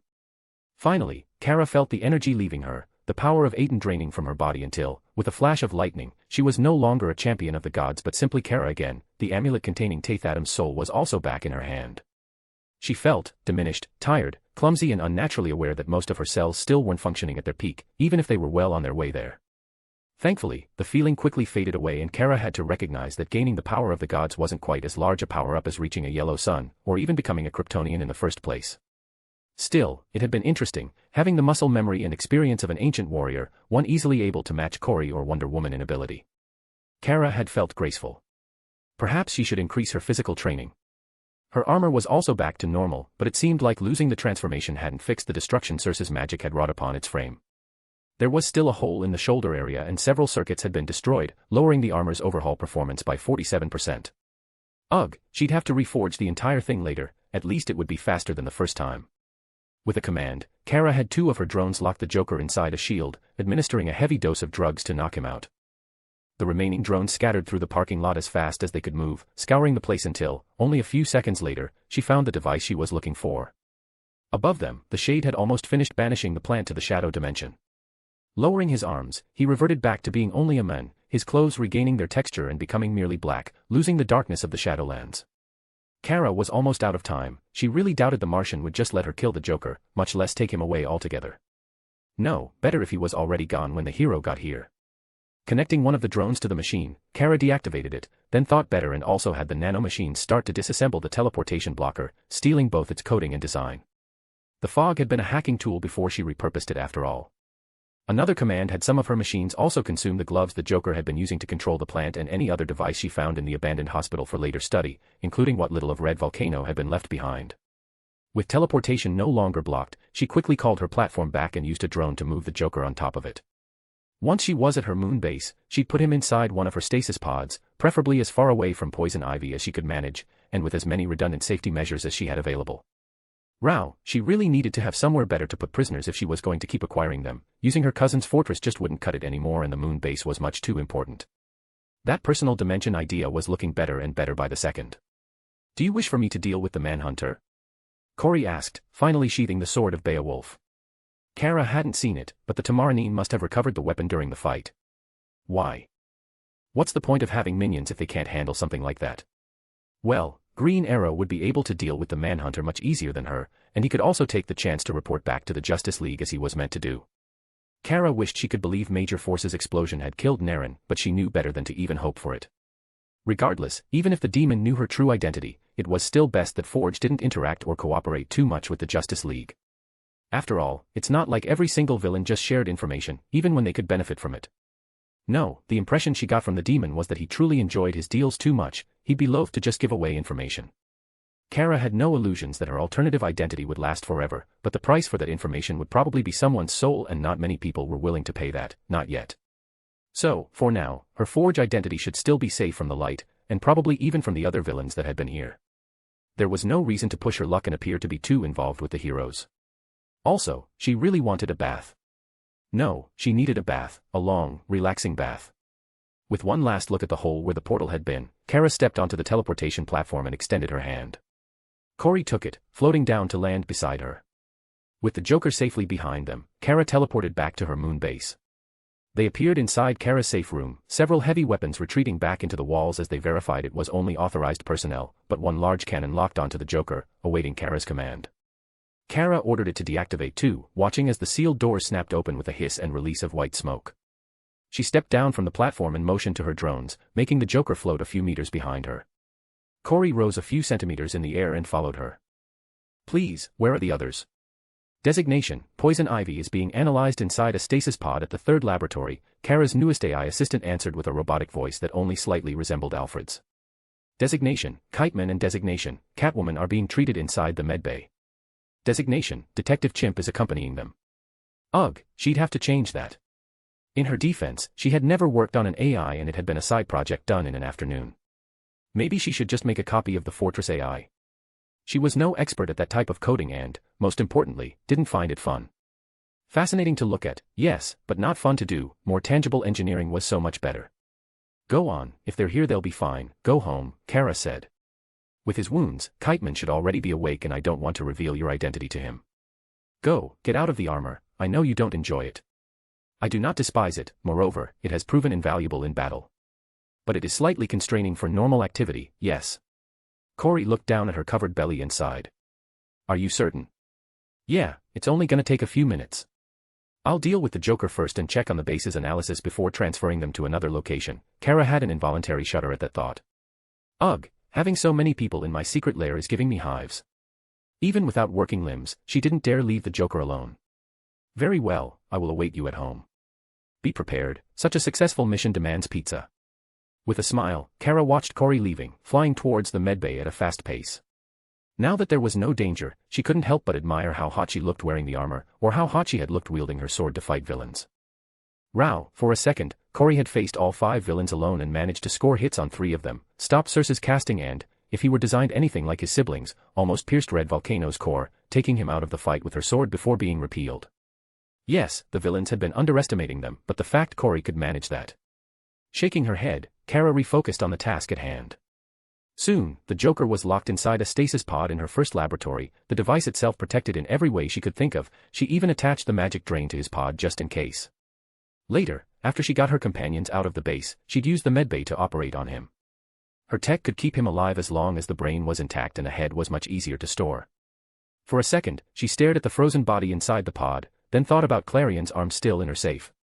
Kara sighed. Being honest with herself, she quite enjoyed the mad scientist motif she was cultivating, but collecting body parts. She never wanted to be that kind of mad scientist. Cal must never find out. Ordering the drones to take her more valuable devices to the second lab, Kara also blocked access to the entire room. The damn Joker should stay there until she built him a true prison or found a way to kill him and make it stick. She knew the universe had ways of annihilating a soul, even if she couldn't remember any right now. 10 minutes later, she stepped into the medbay, armor still on. Kiteman was already missing from the place, but the detective was analyzing some of her computers. Catwoman was still on the medical table, there was a box covering her chest area while some of Kara's medical bots worked, but the woman was awake for it. So, am I in the market for new swimsuits? The thief asked. Don't worry, Kara said, opening the information on her display. Actually, I've no idea, but even if it looks bad, I'm sure I can fix you. On an unrelated note, how do you feel about biomechanical enhancements? Kara, that really doesn't make me feel better. Selena growled, even with the rest of her body immobilized, her eyes were still alert. No, really, human bodies are surprisingly simple, as long as you get to one of my laboratories alive I can fix anything physical, and I do mean anything. But that doesn't mean I can't make improvements if you want. I'd rather keep my body as is, thank you, Selena said, letting her head rest on the bed. I spent far too much effort getting it just right. What about bigger breasts? Kara teased, reading the data with a frown. I can make them entirely natural. Talia's are quite large. Quickly, she took a look at Kiteman's information. He had lost the arm, but that was easily fixed though, so she switched to Poison Ivy. The villain being the most wounded by far. And the most puzzling. As much as I enjoy hearing your amusing friendship ritual, Detective Chimp said while stepping away from the computers and pocketing a memory stick. I'd rather be sent back to the planet now. I've a borrowed sword to return and half an hour of footage to review. Kara frowned harder. There shouldn't have been any clues they weren't on Earth. Her base was made to mimic the planet perfectly, but she couldn't really say she was surprised he had figured it out. Have you ever heard of a demon called Naren? Can't say the name's familiar. Bobo shrugged, then scratched at his chin and thought. Ah, he's the organizer then. Must be powerful to have Cersei as an ally. I'll have to ask around. I'll send you a report later. I don't think my drones caught our meeting. With a look, one of the Carabots stepped away from the wall and nodded to the chimp. Just follow the robot and it'll send you back. Right, Bobo gave the robot an odd look, but followed it. Just as he was about to leave the room, he stopped. By the way, I think I've a lead on the girl you had me searching for. It's weak, but if I've time I'll follow it. Thank you, detective. I appreciate the help, Kara called out as he was walking away. Bobo didn't turn back or stop, just lifting a hairy arm in the air and waving dismissively, but Kara's senses didn't miss his satisfaction at hearing it. All right, Kara finally closed Selena's file and turned to her friend. I've good and bad news, which do you prefer? Damn it, you said you could fix everything. I can, she quickly amended. It's just gonna take a little longer than expected. Fine, what's wrong and how can you fix it? Well, the plant pierced through your liver, stomach and one kidney, almost completely destroying them. It also injected you with a combination of demonic magic and the blockbuster formula that mutated them and infected your lungs but didn't quite reach your heart. The drug is what's keeping them functioning for now. Now, I've already drained the magic away and the amount of blockbuster wasn't enough to fully mutate the rest of your body, but I'll need to remove it from your system, and the fastest way of doing that is to excise the affected areas. Without even making noise, the box around Selena's chest retreated back into the table, revealing her bandaged body. With her organs empowered by blockbuster, she was able to function for a week's time, but they'd cause problems if left alone. Shit, Selena pushed herself into a sitting position and tried to stretch like a cat, but had to wince as it pulled at her wounds. Kara, correct me if I'm wrong, but humans need their organs. Kara sat on a large chair, made specifically so she could lay on it with her armor on and crossed her legs. As I keep reminding people, I can easily clone body parts and I can transplant them with no rejection chance. It will only take a few days to grow the replacements, and about a month of recovery, less if it weren't for the blockbuster. After that you can go back to your normal activities. Selena grimaced again, a hand carefully touching the bandages on her chest. Is there no other way? Well, I've someone working on cleansing the effects of blockbuster, but that's still months away, and I believe you already made your stance clear about the augmentation thing. Kara leaned back in her chair and glanced down at her prosthetic leg. With mechanical replacements, you could be better than before in 3 days, but I can honestly say I understand the reluctance. I'll be out of action for an entire month then. Can I at least exercise? You know, Kara said, smiling inside her helmet. I think I can convince Batman to take care of you if you want. What, and stay together with the hussy he's watching over? Well, the alternative is to continue to leave him alone with Talia. Well, when you say it like that, Selena mumbled, then her face lost some of her sadness, turning into a Cheshire smile. Defeating so many villains without a single civilian hurt was quite heroic, wasn't it? I suppose I can relax in a cave for a month. It's surprisingly quite comfortable. Good, I'll have things ready in 3 days. I suppose Kiteman is already dealt with, but what about Ivy? I'll have to wait a few days to figure it out. Actually, Kara put her chin on her fist as she thought about the villain's situation. The infernal magic is dealt with, and I was planning on having her go through the cleansing when it was ready, but her body's more plant than human and it seems to be overcoming the substance. Well, I've seen her regrow limbs before, I don't know why I'm surprised. With a command, Kara had one of her bots fetch Kiteman. With a sample of his DNA, she'd have a new arm for him in only 2 days, then she'd be just as happy to never have them on her moon base again. A little over an hour later, Kara had both villains standing on top of the teleport platform. She was just about done with people hanging out in her personal sanctum. I'll see what I can do about your recovery location, she said, being vague now that Kiteman could hear the conversation. You know, I'm really warming up to the idea, Selena smiled. Perhaps it's time this stray found a home. Can I stay with Ivy until she recovers? I want to be there for her, Kiteman asked, trying to gesticulate with a missing arm and frowning at the result. No, with a click, Kara had them both disappear, sent back to Selena's bar at Gotham before they could say anything else. She still had to check on the result of the battle, but she still hadn't had her bath. She could debrief tomorrow. In another flash, she teleported directly into her apartment, finally unlocking her armor and taking off her helmet, freeing her hair. With a sigh, she stepped out of the armor in her skin-tight suit, some of it damaged where she had to purge the flower spores. Kara had taken far too long dealing with things at her moon base, so she assumed Corey was already sleeping. She knew she certainly wanted to go to bed. Dexter was waiting for her at the bathroom door, mewing loudly and scratching his body against the wood from side to side before looking up at her. With a smile, she lifted him in her arms, touched his nose with her own, and put him on top of the sink, letting a small stream of water run so he could drink. By the time she managed to fully strip, the cat was done drinking and jumped to the floor, running out of the bathroom and letting her close the door. Opening the shower stall, she widened her eyes to see a filled bathtub waiting for her.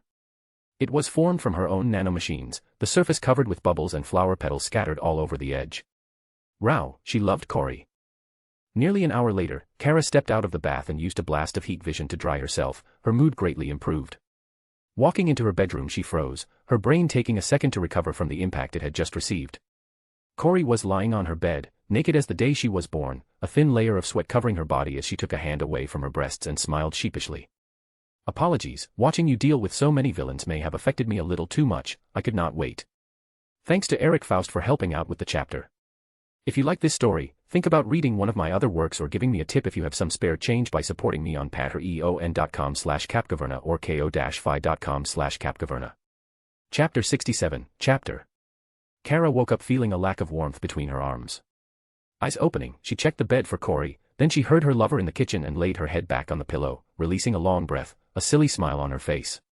Despite the drawn-out fight she had just been in, Kara felt utterly satisfied, all the stress of the planning and subsequent battle gone.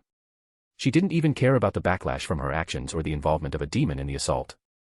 Yeah, she was sure she would meet Naren again, probably under even less pleasant circumstances. Cal would also want to have a talk again, and there were now 2 villains inside her base, which were 2 people too many for her liking, even if they were neutralized, but, for the moment, she just felt relaxed. Regardless of what the future may hold, she had fulfilled her promise to Selena and dealt a strong blow against the light, probably disrupting a significant number of their plans for a long time. With Clarion still hurt, Lex busy with the PR crisis and their scapegoat group dealt with in such a permanent manner, she doubted they had half as much control over the underworld as they did in the original show. Perhaps she should press her advantage, but she couldn't just go and punch the rest of her enemies, either because she didn't know where to find them or because it would cause an international incident to do so. Also, a cornered animal always fought harder and, with how amoral some of her enemies could be, Kara really didn't want to see how far they could go. There were things worse than Clarion Savage could contact if he felt pressed. No, this last action had bought her time. Time to plan, develop, finally finish healing and fully establish herself on Earth. Her company was also just taking off and she was almost ready to move into the new house. Thinking about it, perhaps she could lay low for a few days, sleep late and work from home. It would allow things to quiet down, give her time to rest and, to be perfectly honest, all this effort had left her mentally exhausted. Kara may be able to enjoy going out sometimes, and she had a blast messing with people, but the truth was she was an introvert. She needed to recharge, spend a few days quietly working on her projects and away from too many people. Mind made up, Kara pulled the sheets closer and turned aside, closing her eyes again. Meow. Kara pulled the sheets closer, covering her head and pretending she hadn't heard anything.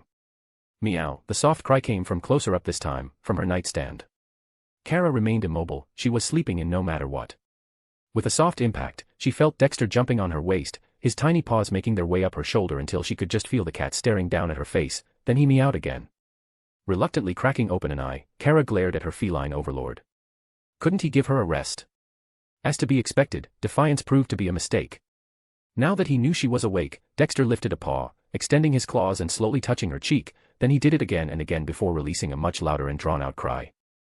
With her resistance, his cute claws didn't hurt, but they were sharp enough to tickle her, making it almost impossible to ignore. Ample appreciation, feline friend.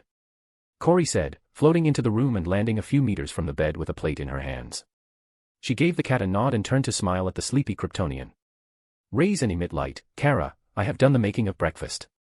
The sight of the incoming food immediately caused the cat to shift interest, jump down from her shoulder and start to rub his body against Corey's legs, his voice becoming weak and pitiful, perfectly calibrated to trick his foolish 2-legged servants. Corey, unfortunately for him, was made of sterner stuff than Kara, simply lowering the plate on Kara's laps, nanomachines condensing into support legs that adjusted to the bed perfectly. The fog really had been a convenient find. Sitting up, Kara looked at her breakfast, pancakes with syrup, there was a cup of coffee near her, and a glass of mustard with a straw on a corner. Please, will you be going to the base today? Corey said, sitting on the bed and grabbing her drink. No. I'll have to take Selena there tomorrow, but I think I'll just take it easy today, maybe check on the data I got from the nanomachines at the hospital, see if I can adapt anything. Wonderful, mayhaps you will be willing to accompany me to the mountain. She asked, starting to suck the mustard at a prodigious rate, even releasing a small moan. The being we faced was not slain by your attack, yes. I do not believe you should be alone right now. Good point, the kids won't be much help, but there's a Zeta tube. Red Tornado will be there and the League will probably feel better if they can verify where I am right now. Kara knew her fight with the Injustice League would anger at least some of the heroes, and her cousin probably disapproved of how lethal she had been. She had pretty much resigned herself to their displeasure. That didn't mean she wanted to press their buttons by disappearing after the fact and leave them wondering what she'd do next, not when there was no need and, to be honest, the Titans didn't use the mountain's underground laboratory so she didn't even have to interact with them while there. Also, she had gotten the data from Red Volcano's damaged head. It wasn't as good as if she had gotten her hands on his geokinetic core, but perhaps she could use some of the data to improve her volcano. The Superman desires to speak with you, but do not worry, the League does not blame you for the damage and there was no loss of life beside the lawbreakers. You talked with them. I contacted friend Diana earlier, Corey nodded, finishing her drink and sucking loudly on the straw until there was not a drop left. Thanks, her girlfriend understood her so well. Kara sighed. She had promised Selina she'd talk with Batman, but after waking up she realized she really didn't want to, even if it would be amusing to push the cat burglar on him. Finishing her breakfast, she got up, the metal cube on her nightstand immediately floating around her and forming into one of her cloth settings. With a command, she changed it into her Supergirl costume. Then she grabbed Taith Adam's amulet and the draining device still filled with his electrical power, not daring to let either out of her vicinity. A few minutes later, Kara kissed her girlfriend and used her platform to teleport directly to the only allowed location in her laboratory under the mountain, appearing inside the lava room, Dexter safely held in her arms. Despite her admin access, the sensors still took a second to verify her identity before letting her step off of the platform and into the clear, white laboratory, the door closing behind her with a snap and leaving only the beautiful lava tank visible. Depositing the cat on top of a table, Kara opened a can of cat food and gave him 2 spoons, scratching the spot between his ears as he started eating, tail raised in the air in excitement. Opening her computers, the first thing Kara did was to connect to the computers in the Fortress of Solitude and upload Selina and Kiteman's data to the database, ordering her cloning facilities to start growing the replacements for their contaminated organs and arm. The process would take 1.5 days, so they'd be ready by tomorrow night. Poison Ivy would be more complicated, but Kara sent the information to Dubilex. Hopefully, the Genomorph could tell her more about how to undo what had been done and, even if not, at least it could help with the company's research on reversing Blockbuster. Speaking of the company, Kara noticed she had received a message from Lena Luthor. Slowly, a smile appeared on her face. It was perfect timing. From the email, Lena had almost made up her mind. She only asked to meet the team she'd be working with before signing a contract. Usually, Kara would have worried about Lex doing something, and that was still a possibility, but with the consecutive blows the Light had received, he'd have far less time and resources to stop his sister. Finally, Kara got to what interested her, taking a look at the schematic data retrieved from the devices on the hospital. Her computers took almost 5 minutes to separate the information from all the nanomachines, but, when it was done, Kara had the code and designs for every single device her nanomachines had consumed, from Count Vertigo's namesake device to some of Ultra-Humanite's tech. Almost immediately, she threw the information on the Joker's control gloves aside. It was disappointing. Seems like most of the flower's strength had come from Poison Ivy, Blockbuster, and Magic, the technology only serving to control its growth and movement. She had to admit it was an interesting design, but nothing new, and she could already do far better with a neural interface or visual display.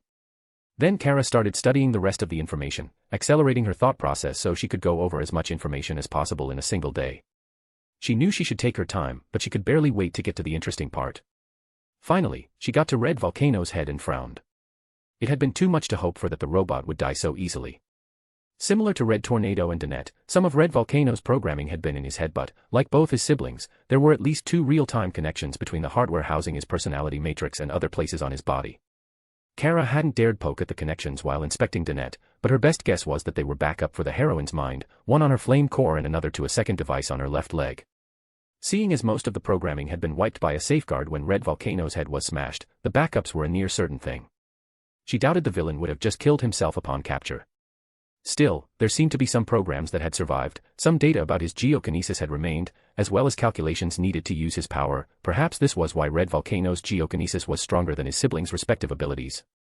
More importantly, Red Volcano's scanning capabilities had been housed in his head and, while most of that information had been erased, some of the data from his incorporated Amazo tech had survived. Kara could barely keep her excitement under control by reminding herself that she didn't have access to all the hardware. But even just the scan of Black Adam's abilities that allowed the robot to copy them was invaluable. Leaving the best for later, Kara started on the information about his geokinesis, seeing if there was anything interesting about it. In the show, his powers were actually stronger than his siblings, which made sense since he was the latest model. With a smile and a relaxed posture, Kara lost herself in the data, making extrapolations about how the core worked based on the Mr. Twister wind core she had already started replicating. Yes, this data would allow her to transfer the necessary control software outside her elemental cores, perhaps in a shell of sunstone around the hardware. The process would create a minimal but noticeable delay, at least if she was moving at full speed, but her Carabots were never capable of fighting at her level, and the freed processing power in the core would increase the elemental manipulation strength by at least 18%. It was quite a worthwhile exchange. Ordering one of her Carabots to come closer, the Kryptonian briefly nodded at the new painting and cosmetic changes. Like most of her robots, it still lacked the same level of synthetic skin as Danette or the fake construction crew, but it could pass for a human at a distance. Using her fingers, she pried the hatch on its belly open, then she ordered the nanomachines on her sleeve to pull back and put her entire forearm inside its body, ignoring the cold and viscous feeling of the cooling fluid as she reached for the core. At first, her replica wind cores were installed right behind the hatch for easy access, but stress testing proved the opening, and the core behind it, were too easily damaged, resulting in the device either drawing in air until the bot was crushed or violently exploding. Which was interesting to know, but hardly useful since the effect wasn't strong enough to make up for the material loss. So Kara had changed the core's location to a reinforced cage deep inside its chest, behind the thicker armor plates on her Carabots. Unfortunately, it did make retrieving the device a lengthy process. Ayahawa. Kara jumped back, jerking her hand out of the Carabot and denting the latch while causing it to fall forward. On the table, Dexter rose from inside the cardboard box beside his bed and hissed, his back arched and tail puffed up. Ah, ah. Kid Flash continued to scream, eyes wide and a finger pointed at the fallen Carabot. Calm down, it's just one of my bots, you've seen them everywhere, for Rao's sake. Why is she bleeding? The boy barely managed to keep from screaming, horror on his face. Why can I see her intestines? Why have you ripped out her heart? Kara looked at the red core in her hand, only now realizing how it must look. Right, the core did resemble a heart now that she thought about it, and the cooling fluid looked like blood too, even if it was only cosmetic. For physiological effect, Kara explained, releasing the core atop its prepared support and using a blast of heat vision to burn away the spilled cooling fluid. Even villains find it much easier to smash robots if they can see the electronics inside. Some of the villains would probably enjoy the changes, there were some sick bastards in the world, but most would find it hard to just destroy such human-seeming robots. It was far harder to fight a bleeding opponent over a sparking one. With a nod, the Carabot got up, the intestine cables retreating back into its body while it attempted to fix the bent hatch with a perfectly calm face before stepping back towards the wall. What are you doing here anyway? Kid Flash continued to stare at the robot for a full 5 seconds before gulping, shaking his head and taking a breath. Alright, Starfire left with Wonder Woman and she didn't think you'd want to join us for lunch, but I thought I could bring you a plate. Kara stared at the plate miraculously still in the sidekick's hand despite his freak out, then at the clock to the side. It was already 1 p.m. It seemed like she really had lost track of time. Now that she was aware of it, Kara's stomach took the chance to complain with a groan, the steak looking more and more appetizing by the second. The sleeve of her costume reformed around her arm as Kara walked away from her work table, stretching her muscles and giving Kid Flash a reassuring smile. Thanks, I appreciate it. Are you sure you don't want to join us? The boy asked, face flushing for a second before he stole a few glances at the Carabot and swallowed hard. Both Connor and Megan are in the mountain, you know. She thought about it, but eventually shook her head. She didn't want to stop working, not before taking a look at the rest of the data she had. No, I'm kinda busy right now, but thanks for asking. Right, I guess I won't bother you then, if you need anything just say the word. With a blur, the nervous boy ran away, leaving the plate in her hand. As much as the teenager annoyed her with his disastrous attempts at romance, he could be surprisingly thoughtful. Guess the Flash really was teaching him more than just running. Grabbing a piece of carrot, Kara threw it in her mouth, then she laid the plate on the table and cut a slice of beef before turning back to the exposed wind core. Yeah, she could test the idea later, she'd have to grow the sunstone shell another day anyway. Cracking her fingers, she bit into the meat and finally started looking at what little of Red Volcano's scans she had access to. The data was fascinating. Kara had taken her own scans of Billy's powers, both activated and while working passively, but it was nice to have independent confirmation and a new approach to the problem of magic. Slowly, meticulously, she went through every single speck of information she could find in the damaged head, already starting to form new ideas about how to use it. Before now, Kara had learned how to drain Captain Marvel's magic through electricity by studying Amber's powers, and she could destabilize magical artifacts, causing them to explode, but that had always been easy. Now.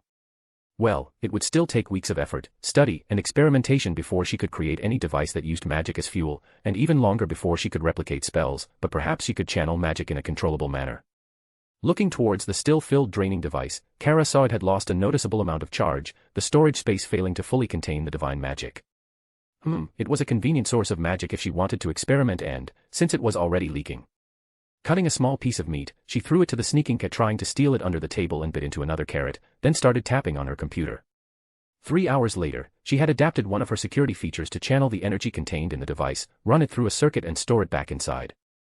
Unsurprisingly, the power behaved mostly like electricity, enough that, with her modifications, she could already start making use of it.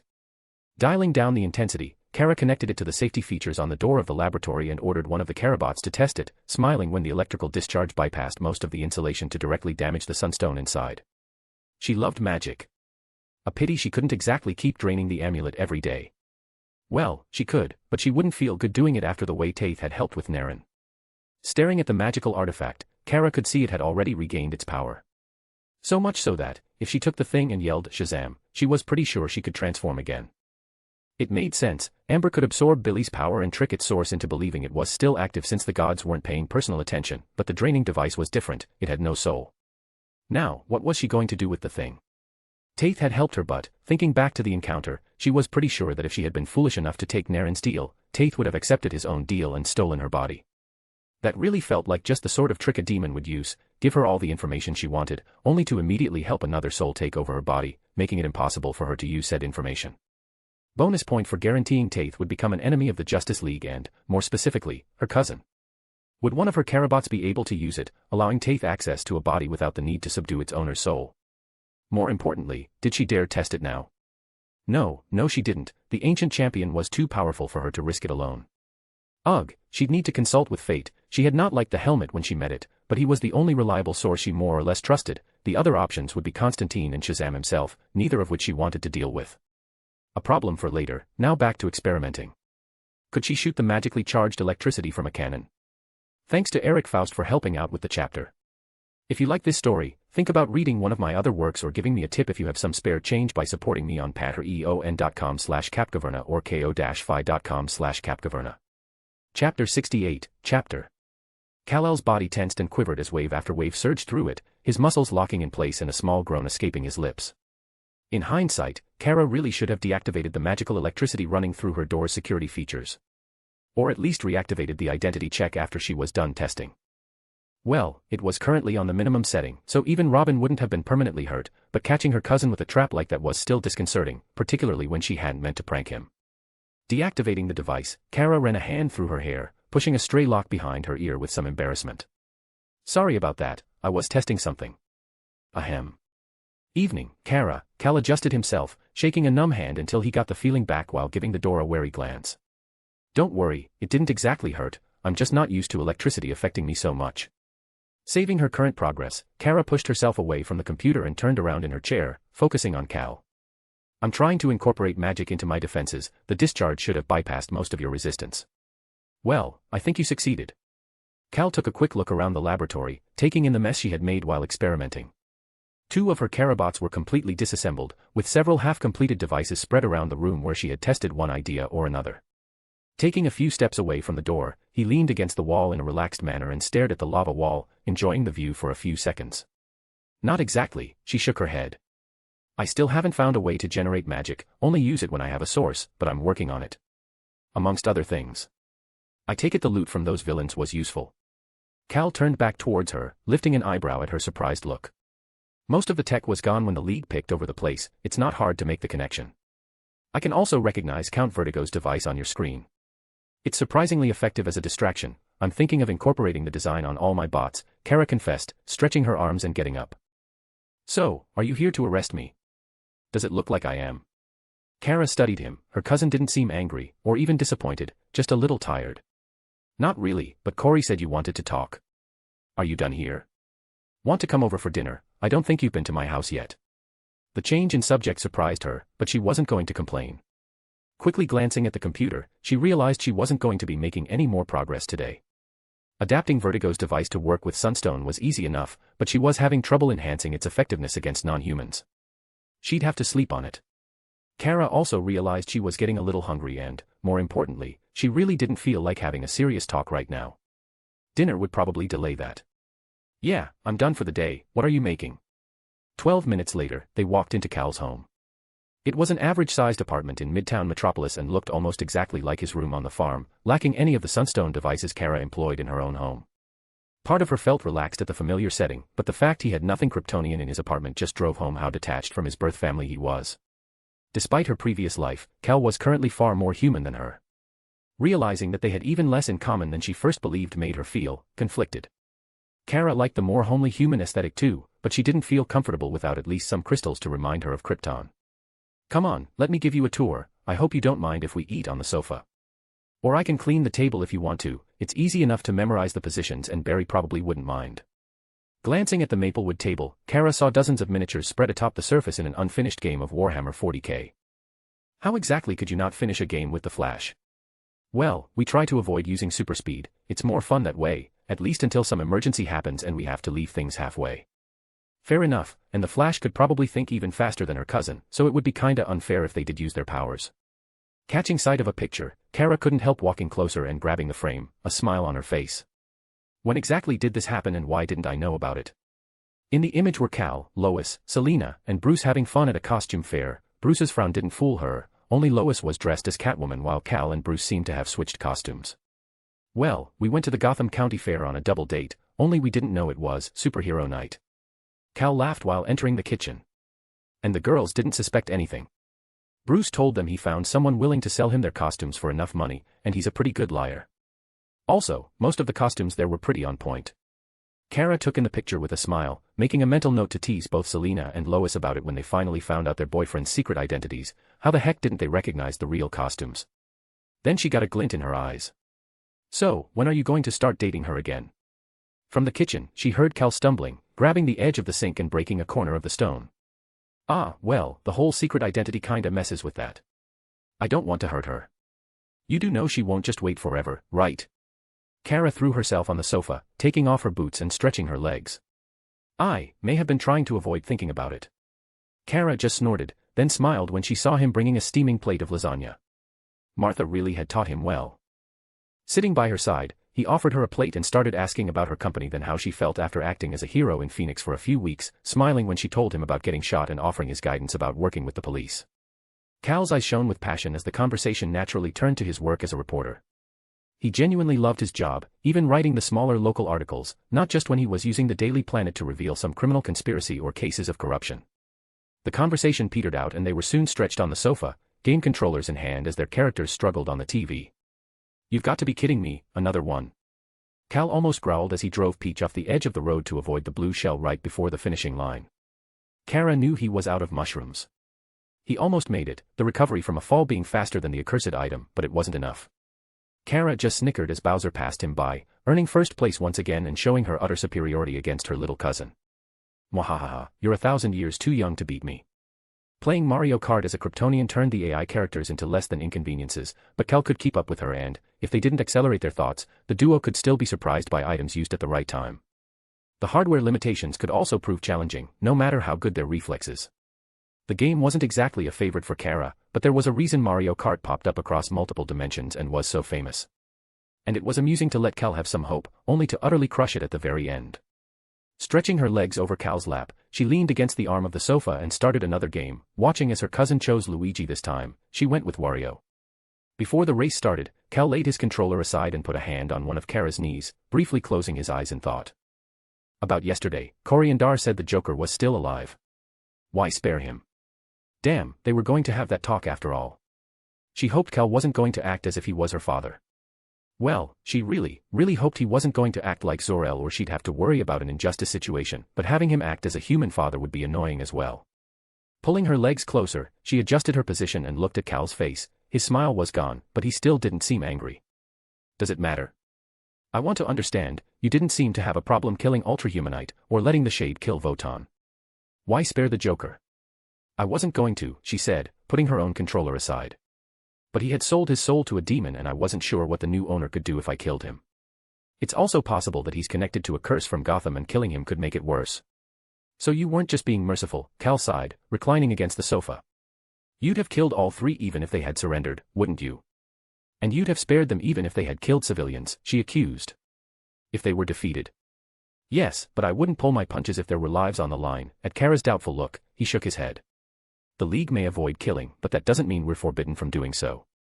We purposely left some wiggle room in the documentation we co-sign with governments whose territories we operate in. That's certainly not what it seems like. Votan nearly blocked the sun only a few months ago.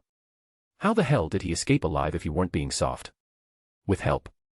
Batman believes it was Clarion who rescued him, Cal confessed, then continued. Kara, when we first formed the League, we fought to kill, doing our best to destroy the invading Appalachians. Yes, they turned out to be energy beings, but we didn't know that at the beginning. The point being that the aftermath took a lot of smoothing over with plenty of justifiably nervous authorities on top of not feeling like we were being true to the League's mission. Also, Wonder Woman, Aquaman, the Hawks, even I have killed before, but there's a huge difference between killing a villain while protecting people or executing them in cold blood. I know that, but I'm not willing to shoulder the blame when they inevitably escape and start killing again. How many lives could you have saved if you'd killed the worst of your villains? Dozens, hundreds, perhaps even thousands. Cal turned away from her, eyes growing distant as he undoubtedly remembered some occasions where letting a villain live had cost him. But, if your goal was to save lives, why not program your drones to get rid of guns? It would be easier than fighting villains and save far more lives around the planet. Or perhaps eliminate cigarettes. Those cause even more deaths. A slippery slope argument. Kara huffed, insulted. That's a fallacy and you know it. There's a huge difference between summary judgment and taking away free will. I know you know that, but, Kara, if people thought it was fine to kill villains in cold blood depending on how bad they were, judges would be able to give out execution orders. You're taking away their right to self-governance and denying the moral authority of their laws. It's not as bad as taking away free will, as you said, but many have fought just as hard to earn those considerations. That was actually a good argument. It didn't really change her mind, but she could still recognize it as valid, and she could respect Cal for sticking to his beliefs even when it clearly hurt. There was only one problem: Kara hadn't killed the villains just to protect innocent lives. Oh, it played a part in her decision, but it wasn't even the deciding factor. No, she wasn't that much of a hero. The fact was, Kara killed them for two other reasons: their crimes disgusted her and, most importantly, they could threaten those she loved. She was selfish like that. Cal seemed to sense he hadn't convinced her, getting up from the sofa and walking towards the cabinet, opening one of the drawers and pulling a memory stick before throwing it towards her. Here, I had a hunch I wouldn't be able to convince you that easily, but maybe some hard data will help. Kara stared at the device for a second before connecting it to the nanomachines on her costume and downloading the information. She'd have to look at it later. What kind of data? You're right that villains did tend to escape from normal penitentiaries, but our answer wasn't to just kill them, it was to improve the prisons. Belle Reve has been active for almost 7 years now without a single escape. Knowing what she did, that didn't inspire as much confidence as Cal probably would have hoped. And when that fails too? Then we review what went wrong and do better, Cal said with a serious face, leaning against the cabinet and crossing his arms. Come on, while I do my absolute best to avoid killing and Batman utterly refuses to, do you really think the Hawks, Wonder Woman, or Aquaman avoid fatalities because it's the nice thing to do? The Justice League acts as the face of heroes around the world. It's imperative that we're seen as both strong and merciful. Having people legitimately fear our involvement to mean life or death does nobody any good. There's currently an estimated 2.7 million metahumans in the world. Only 6 years ago, there were less than half that number. The thumb drive has information about new metahuman treatment both here and around the world, particularly in China. Would you care to guess which countries have the fewest civilian casualties? Well, that was a much better way of convincing her the Justice League was right than just appealing to vague ideals. If the data checked out, it would mean that the League, as the representative of the hero community, was actually preventing damage by being so lenient. Not that they were perfect, but having an actual rationale was better than she expected, and more thought out too. Well then, aren't you glad I went as Forge instead of Supergirl? No way to connect the League with such a vicious murderer. Kara, Cal warned as he pinched the bridge of his nose. Sorry, I recognize that the long-term game theory might be valid, but you know I won't change my approach, she confessed, looking directly into his eyes. I'm not trying to be an extra-governmental organization running a marathon, Cal. If you don't want me killing those who threaten my family, catch them first, and make sure they stay caught. Then at least give me a chance to do that. You were planning yesterday's assault for weeks. For a few seconds, they just stared at each other, but it was Cal who released a long breath, his shoulders shaking. Look, I'm not asking you to take it easy in a fight, but if you have time to plan things, then you have the time to warn the League or at least try to arrest them first. Do it for me. Ugh, how the heck did a grown man have such good puppy dog eyes? He just had to resort to her greatest weakness like that. Fine, I guess I can try. But that's only if they're not plotting to kill or mind rape my loved ones, Kara grudgingly conceded, but only because he was the one asking.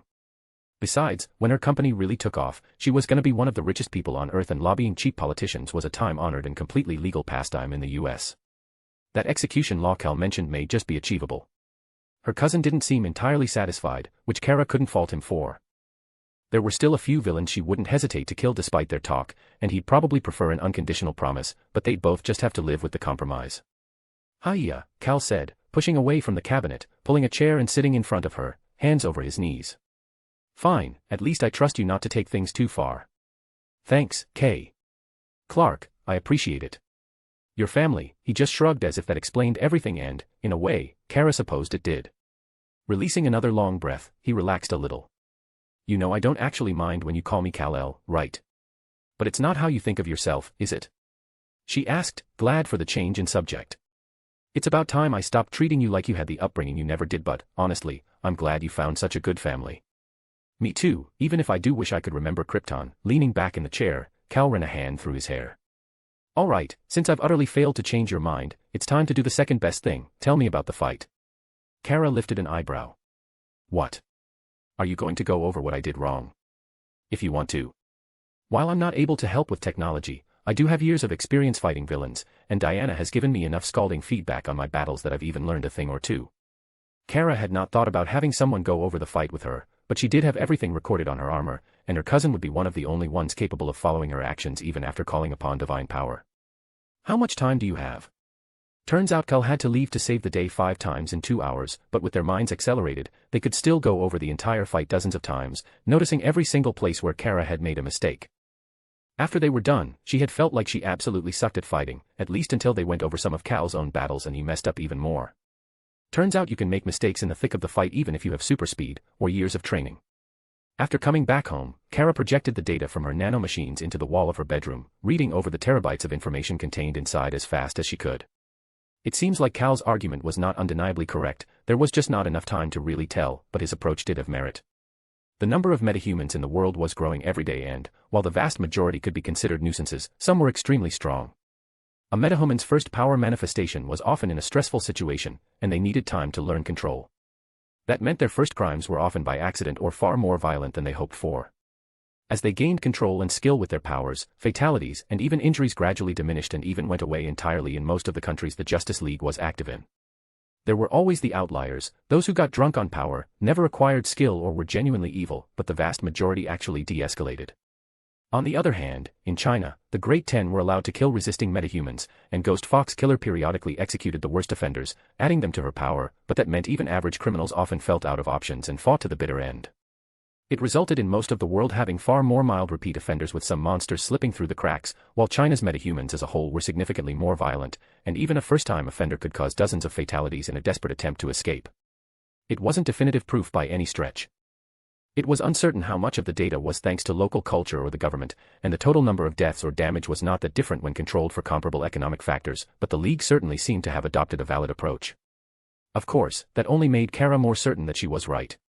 She was helping the Titans because they had plausible deniability to act in places the League legally couldn't enter while still making it certain who was responsible, effectively projecting the League's power into places the villains thought safe. She had also created Forge to deal with the worst offenders, allowing the League to retain their image while still eliminating monsters like the Joker and allowing her to protect her loved ones.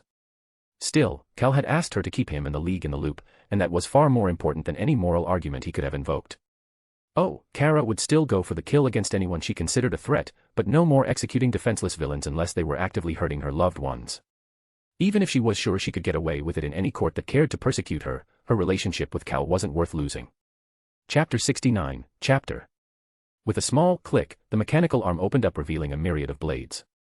A razor-sharp scalpel extending from the mass and cut through the man's skin to expose flesh and muscles, the unfeeling machine then used small pincers to dig through the flesh, carefully separating nerves and veins while keeping the bleeding to a minimum. Blood loss was not a real problem, but it was preferable not to cause a mess. HAAA, came the trembling voice from behind the protection glass, the man desperately trying to remain calm. He failed. Fuck. Ah. Get it off. Get it off. With another click, the mechanical arm stopped, pulling back from the man strapped to the operating table and returning to a resting position. With a sigh, Kara looked up from her holographic screen and glared at her patient. Kiteman, for Rao's sake, man up. The minor villain was inside a sterile room, a meter-thick glass wall letting Kara watch the surgery from a comfortable sitting position in the medical bay. Sorry, the man swallowed hard, eyes nervously going from the stump of his arm to the medical robot. I know it doesn't hurt but, well. Look, either turn your head away or accept the general anesthesia, but let the damn AI continue the transplant already. You sure it's capable? For the last time, yes, I'm sure. Stopping, Kara pinched the bridge of her nose and took a second to calm herself. Sorry about that. Look, I programmed the surgery myself and, even if there's a problem, it operates at a slow enough pace that I can interfere at any moment. Everything will be perfectly fine. Kara had yet to acquire a full copy of Cal's Fortress Medical AI for her lunar base for various reasons. And truthfully, it could be done easily enough, but her paranoia hadn't let her install an AI she hadn't programmed herself, or at least gone over extensively. So, she had taken the most basic parts, those she had already reviewed. Metahumans aside, humanity was biologically simple. The basics were more than enough, then she created the program for both Krypton and Selina's transplants. Unfortunately, that meant understanding enough of medicine to actually perform the procedure herself. Reading 62 dry, boring, and full of technical terms books with enough attention to not only remember them, but also understand their content was easier said than done, even for a Kryptonian. Well, to be honest, she could understand them well enough, and her Kryptonian coordination meant she didn't really need to practice more than once. Still, in the end, Kara hadn't quite reached the level of a human medical expert, not on any other aspect, but these two procedures she could do with her eyes closed. It was just. The subject really didn't interest her and, while reading at super speed looked convenient as hell from the outside, she perceived that time at a normal pace while doing so. To say Kara was feeling grumpy would be an understatement. She felt like she had just spent 3 months studying 12 hours a day, and Krypton's whining wasn't helping. Yeah, I think I'll take the general anesthetic after all. Finally. She regretted giving him the option to watch in the first place, but, with her tech, blocking his pain receptors was simpler than putting him under. With a single touch, Kara knocked the man out and let the AI continue the transplant, trusting it to warn her if anything went wrong. It would take him longer to wake up and leave her base, but at least he wouldn't be interrupting things. Now, to study the data from Poison Ivy's chamber. Accelerating her thoughts again, Kara turned to her holographic display and watched the recordings of the villainous body growing rigid, her skin gaining a brownish tint before, slowly, cracking open to reveal roots that pierced through the glass of her healing pod and reached towards the floor, starting to draw nutrients from the soil while also seeming to filter the blockbuster out of her system. Thankfully, at Selina's suggestion, Kara had relocated the villainess into a larger room at the very edge of her compound and ordered her Karabots to turn it into a small garden. Putting the villainess so close to something her power could manipulate was a risk to be sure, but relocating Poison Ivy closer to what little nature was available seemed to have drastically accelerated her recovery, and Kara could collapse the ceiling in less than a second, crushing anything inside, or incinerate, implode, explode, teleport away and otherwise destroy the room in 7 other ways. At an alarming pace, Poison Ivy's feet turned into a flower stalk, a green bud covering her entire body. Kara estimated only another 2 or 3 days before the woman fully bloomed. All the while, her monitoring devices were gathering data. Kara was neither a biologist nor a botanist, so most of the information was of little interest to her, but Dub-Ilex would certainly find a use for it. More important was the magical data she was collecting. No matter how strong, Poison Ivy's roots simply couldn't draw enough nutrients and energy from the available soil to fuel her current transformation. Instead, they seemed to be drawing on a different source, something outside their current dimension. It wasn't exactly magic, not of any kind Kara had encountered, but the devices she made to study Captain Marvel, coupled with the Amazo scanner she had captured, were still able to monitor it. Interesting. She mumbled, opening another screen with her readings of Captain Marvel's transformation, comparing them, a vicious smile forming on her face. Very interesting. Leaning forward on her chair, Kara steepled her fingers. She could use this. Oh yes, she could make great use of this indeed. If she had to guess, Ivy was drawing on the energies of the green to fuel her recovery. Kara wasn't exactly an expert on the subject, but the green, not to be confused with the green light of will, was an elemental force, one that had its own dimension and connected all plant life not only on Earth, but in the entire DC universe. Yeah, Kara had no interest in touching something as powerful as that, not yet, particularly because such things tended to have at least some form of sapience, but the connection itself greatly interested her. With a command, the Kryptonian had one of her bots connect a magical draining device to the flower stalk. Immediately, the monitoring equipment registered a stop on the flow of energy, but the draining device was barely filling up. So, the connection itself was magic, but the energies of the green were a different source, perhaps a different wavelength. Or they could also be shielded from her devices in a way Black Adam's power hadn't been. Could she block the connection from a distance? Could she replicate it aimed at a different source? Opening yet another holographic window to the side, Kara made sure to keep an eye on Krypton's operation and started designing a new sunstone equipment, attempting to adapt her magic draining device into something that would block such connections. In front of her, thousands of small pieces started forming on the hologram, numbers filling the screen as she calculated the best proportions for every single part of her new invention. It would require an initial charge of magic, which could be a problem, but she still had more than enough power stored on the draining device to fuel 100 experiments, and she could always ask Billy to recharge it later.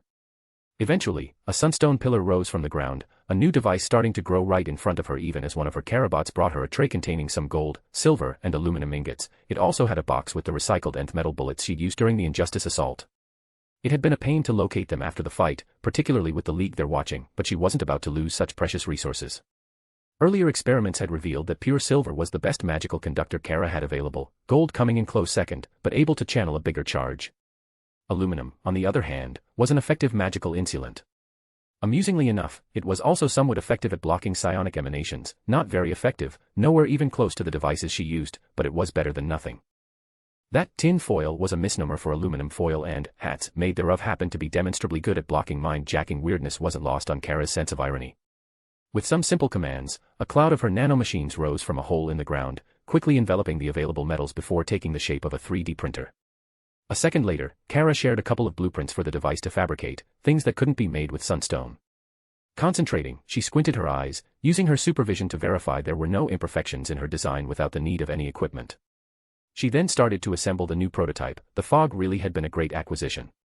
The cloud of nanomachines moved, forming hundreds of precise tools so small a human would need a microscope to see. Then they moved, carefully manipulating the prototype's pieces in front of her, connecting hundreds of silver wires to several golden nodes, all of which surrounded a millimeter-wide core of nth metal. With absolute control, Kara guided each piece into place as they were produced. She still had to discard 3 or 4 pieces when she noticed some mistakes, but, finally, she encased everything in a shell of sunstone that immediately started absorbing energy. Carefully, Kara laid the first prototype aside and stretched her arms, a small smile on her face.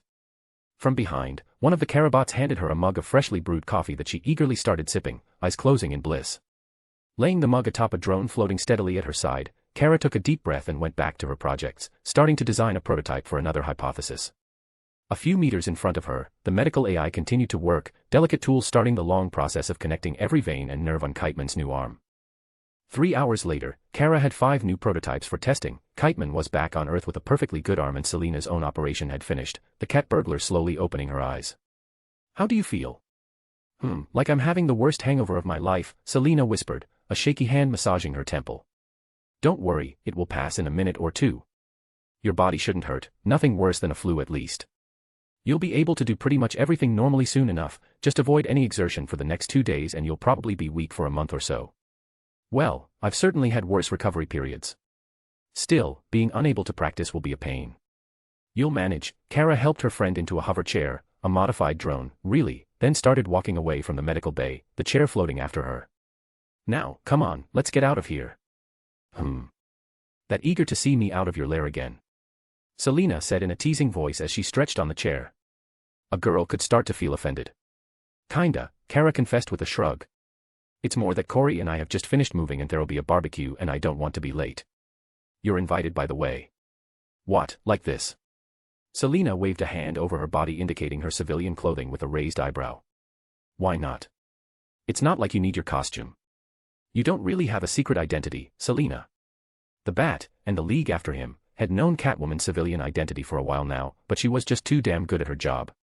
They could try to arrest her, sure, but the lack of evidence left behind meant no accusation would stick unless she was caught in the act. "True, but I look so good in leather, and it's amusing to tease the heroes when I catch them staring." "Somehow, I doubt you need your costume to make them stare," Kara snorted as they finally stepped on the teleportation platform. "Come on, Robin will be there and it will be easier to convince the Bat if his protege sees you like this." "I guess I do make for quite the damsel in distress right now," Selena said in a teasing tone, already planning on ways to use her condition to tease the Bat. "Are you sure I don't need help taking a bath, for example?" "Quite sure, as I keep reminding people, transplanting human material is simple and there's no chance of rejection with cloned organs." "No matter, I'm sure I can convince the Bat to help anyway." Kara snorted, activating the platform and disappearing from her lunar base. In a flash of light, they reappeared inside a bare white circular room, a dozen laser cannons aimed at their location before the sensors verified their identity and they retreated back into the walls. Kara's newest underground lab was far from finished, but at least a few security measures were already installed. With a hiss, the door snapped open and the duo moved out into a long corridor. "By the way, you saw the state Poison Ivy was in. Any idea what she's gonna be like when she comes out of it?" "Ah, about that," Selena said, her eyes shifting away from Kara's. "It may be best if you can keep her contained for a while, at least until she's had a few sessions with that psychologist I told you about." Kara lifted an eyebrow at the thief's actions, making a mental note to further increase her security measures on Poison Ivy's before the villainous flower bloomed. Seeing her questioning look, Selena sighed. Look, I love Ivy as a friend but, well, she can be volatile, particularly after she's heavily damaged or something triggers her traumas. Being kidnapped, used and experimented on by the Joker certainly does that. How volatile? When she's doing well she can be fun, loyal and even kind, particularly to children. When she's having an episode she varies between degrees of narcissistic sociopath and utterly genocidal. Ugh, great, that's just great, she was gonna have to keep the villainess on her moon base for a while, wasn't she? Selena, I agreed to help rescue Ivy as payment, not act as her recovery clinic. Really, Kara could somewhat relate to the woman. According to the League's information, Pamela Isley had always been an environmentalist but being seduced, painfully experimented on and nearly killed by her professor broke her, turning her into the eco-terrorist she was today. The Kryptonian had dealt with her own contact with human experimentation in a far healthier manner, at least she thought so, but she did have Corey to help with that, and even she would react badly if someone managed to capture her again. Reaching the elevator, Kara let Selena's chair enter first before stepping inside and sending a command for the ground floor. Please, you're not going to get another job out of me, the recovering woman said in amusement. You may not be as heroically inclined as Big Blue, but we both know you're not going to let Ivy leave your custody before making sure she's safe. Fine, I'll take care of her, Kara eventually said. But you're gonna have to help look after her once you're back on your feet. Ivy is not staying in my base for longer than absolutely necessary. Perhaps Kara could have the eco-terrorists stay in one of her Sunstone ships in the middle of space. That way she'd be away from both the moon base and Earth itself, unable to hurt anyone but herself. Thanks, Selena smiled, adjusting her seating on the floating chair. You know, you and Ivy are quite similar in some ways, I'm sure you're gonna get along great once she's better. Honestly, Kara would like to think she had nothing in common with someone who started her career as a villain by threatening to commit genocide with an airborne fungus but, well, considering the way she was still planning to murder every single psion in existence, she wasn't that much of an hypocrite. Sure, psions were, without exceptions, amoral monsters that deserved to die in a fire, so committing genocide against them was far more acceptable than against humanity, but Kara wasn't sure everyone would see it her way. The elevator's doors snapped open and they finally stepped through the secret wall to reveal Kara's new house, Selena's chair almost hitting Captain Marvel as he carried 2 stacks of boxes into the house. With lightning-fast reflexes, the hero gently caught the boxes as they were about to fall before turning to the side. Smiling wide, his eyes only briefly glancing at Selena before understanding the situation. Oh, hello Miss Kara, Miss Kyle. Miss Corey asked me to help move things. I can see that, thanks Marvel. Are the others outside? Yes, Kid Flash is lighting the fire on the grill. Looking through the walls, Kara saw the teenaged hero struggling to fend the fire without using too much speed and blowing it out. With an amused laugh, her cousin decided to give the boy a hand and blasted the firewood with his heat vision. She also noticed nobody had brought the food. Right, you guys can get outside while I grab things from the kitchen. Grabbing several plates of seasoned meat from the fridge, Kara saw Dexter's hesitant head peeking at her from under the sofa, his ears flickering at every noise before he hissed at the door and fled towards her room as fast as he could. Even now, months later, the cat really didn't like people. Slender arms wrapped themselves around Kara's neck from behind in a death grip before Corey pushed her chest against the Kryptonian's back, head coming to rest at her right shoulder. Welcome home. Hey, sorry I was late, had to use the general anesthesia on Kiteman after all. Turning around, Kara noticed Corey was barefoot, her toes floating a few centimeters above the ground. They traded a quick kiss before the Tamarinine floated back and started to help gather the food. Adjusting a stray lock of hair on Corey's face, Kara asked. So, did you have any trouble setting the holographic projector around the house? We did not, friend Connor was most helpful in positioning the projectors. Kara had made several Sunstone devices to cover the area around their new house. Once activated, they'd cover her entire property and project false images capable of fooling even her own senses, if she wasn't focusing on it. Unfortunately, she hadn't had the time to install them before leaving for the moon base. Still, considering Corey herself had helped with some calculations for the devices, Kara had felt fine leaving her in charge of their installation. Only Con-El. Indeed, Corey said, giving Kara a look at her use of Connor's Kryptonian name when the boy preferred his human one. Mayhaps you should make such devices more easily operated. The Titans are most intelligent, but they are not used to such a level of technology, yes. Right, keep forgetting about that. The Titans weren't exactly strangers to alien technology, and both Miss Martian and Aqualad came from advanced civilizations, but none of them were even close to Kryptonian tech. Anyway, did you finish your presentation? I did not. I was hoping our crystal ships would be finalized before meeting with the League of Justice. Oh, you're already making battle plans then? Kara asked with interest. She had thought Corey was still trying to convince the League to help with her home planet, but if she was already planning the campaign. Well, the ships are almost finished growing, but why wait until they're ready? It's not like I'm gonna stop if they tell me to. The Treaty of Outer Space, Corey said, shaking her head. Military activities are forbidden on the moon. The League of Justice would be forced to intervene if they were informed. Kara hadn't actually read the laws regarding settlement on the moon before making her base, seeing as it was, well, secret. She'd have to fix that later. Well, I'll see if I can accelerate their growth then. Joy! Corey exclaimed, then she booped Kara on the head and opened the door, floating out into the garden. Now, enough work, the garden celebrations are to be relaxing. Out on the grass, a frisbee flew, its speed barely under the sound barrier, Crypto flying after it like a dog-shaped missile, both Connell and Kid Flash laughing from the edge of the yard. Sitting at a table, Miss Martian and Selena were absent-mindedly cutting a few leaves and pushing them through the bars of a small, heavily reinforced cage containing a pair of cute rabbits, the Martian's eyes following Connell's movements with appreciation before blushing when Selena teased her about it. By the grill, Kal-El, wearing his Superman costume with a stupid barbecue apron on top, was talking with Aqualad before noticing her and waving, a huge smile on his face. Fine, Kara laughed, following after her girlfriend. But I'm manning the grill. Chapter 70, Chapter 65, Interlude. So. Turns out I couldn't write for a few days, then had a complete blank for both of my FF. I did manage to write a few pages for my original story and get started on another Naruto FF5 in my head, but, for the life of me I couldn't think of how to write the chapters for Supergirl or Will. Finally, I managed to get my thoughts in order and start on this chapter yesterday, but I've barely touched the next chapter for Will. I'm really sorry about that. Still, this chapter is finished and, for those who read Will, I believe the next one for that will be coming in short order. I hope you guys enjoy the chapter. Coriandar caught the apparatus of conveyance 25 meters into the air, allowing herself to be driven back so as to not halt its momentum immediately and cause harm to the occupants. Inside, a family of 5 gaped at her, the parents bent over their seats desperately holding on to their 3 children in the back. With a reassuring smile, she lowered the vehicle to the ground and turned to glare at the culprits, her eyes shining green with righteous fury. HNNNHH. Son, nice punch, the young woman said in a mocking voice, wiping some blood from the corner of her mouth as she tried to get up. She was blonde, wearing a white vestment and fingerless, leather-black gloves. At her side, a similarly dressed man was smirking in amusement, a sibling, Coriandar guessed from their resemblance. Superboy had punched the woman after she threw the transport, making sure to send her bouncing away from any other civilian that could be taken as hostage, but she must have been far more resilient than he first estimated. Superboy growled, rushing her and delivering a much stronger punch while she was still out of balance. Lady, I'm not your son. Coriandar approved. The other Titans would have likely hesitated to attack a downed female, but a fracas with lives at stake was no place for chivalry or uncertainty. She loved them for it, but their insistence on the being nice could be inconvenient.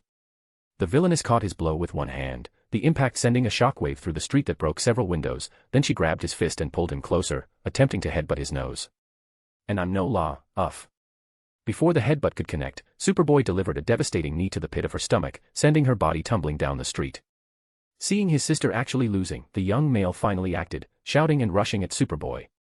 Pointing her hand, Coriandar hit him with a starbolt, the power greatly curtailed for she did not know if he shared his sister's enhancements. He stumbled, but recovered almost instantaneously and turned towards her.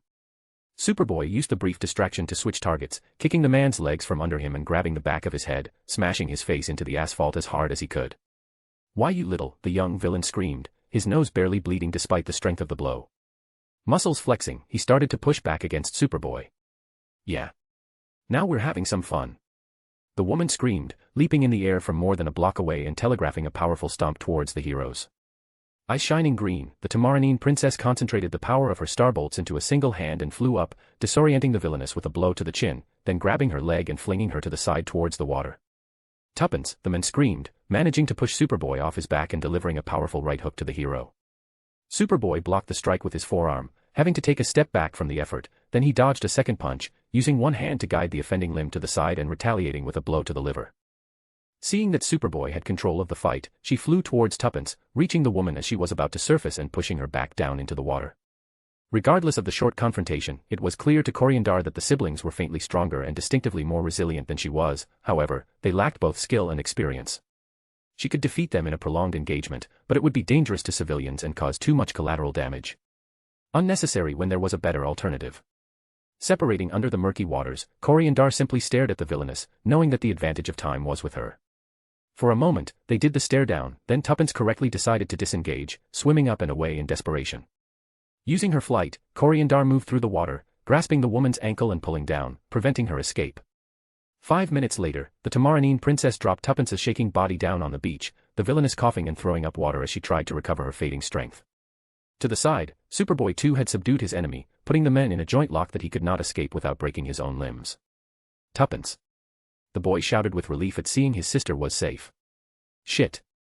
Tommy, cough," Tuppence managed to say amongst her coughing. "Was hoping you weren't caught."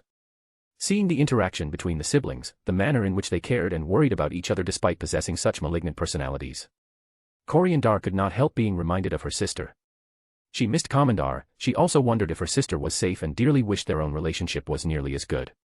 Twisting Tuppence's arms, Cory used one of Kara's reinforced hands of cuffing to lock them together, a massive metal cylinder that enveloped both hands and went up her elbows. "Hey, great job," the Flash said as he appeared by Superboy's side. "I thought you guys may need some help, but it seems I wasn't needed. Want me to finish this up?" "Who, Huff, are they?" Superboy asked, dragging the men to his feet while keeping him subdued. "Tuppence and Tommy Terror," the Flash answered. "I know, a little gauche, but they've been on a rampage through 2 states, committing about a dozen crimes every time they show up and disappearing before one of the League can catch them. This is an escalation though. Greetings, friend Flash." Koryandar waved at him with a smile. "Will it not cause you trouble? To escape for so long they must be quite cunning, yes?" "Nah," the Flash shook his head, with an amused smile. "Now that they're caught, the siblings are not nearly fast enough to get one over me, or run away for that matter."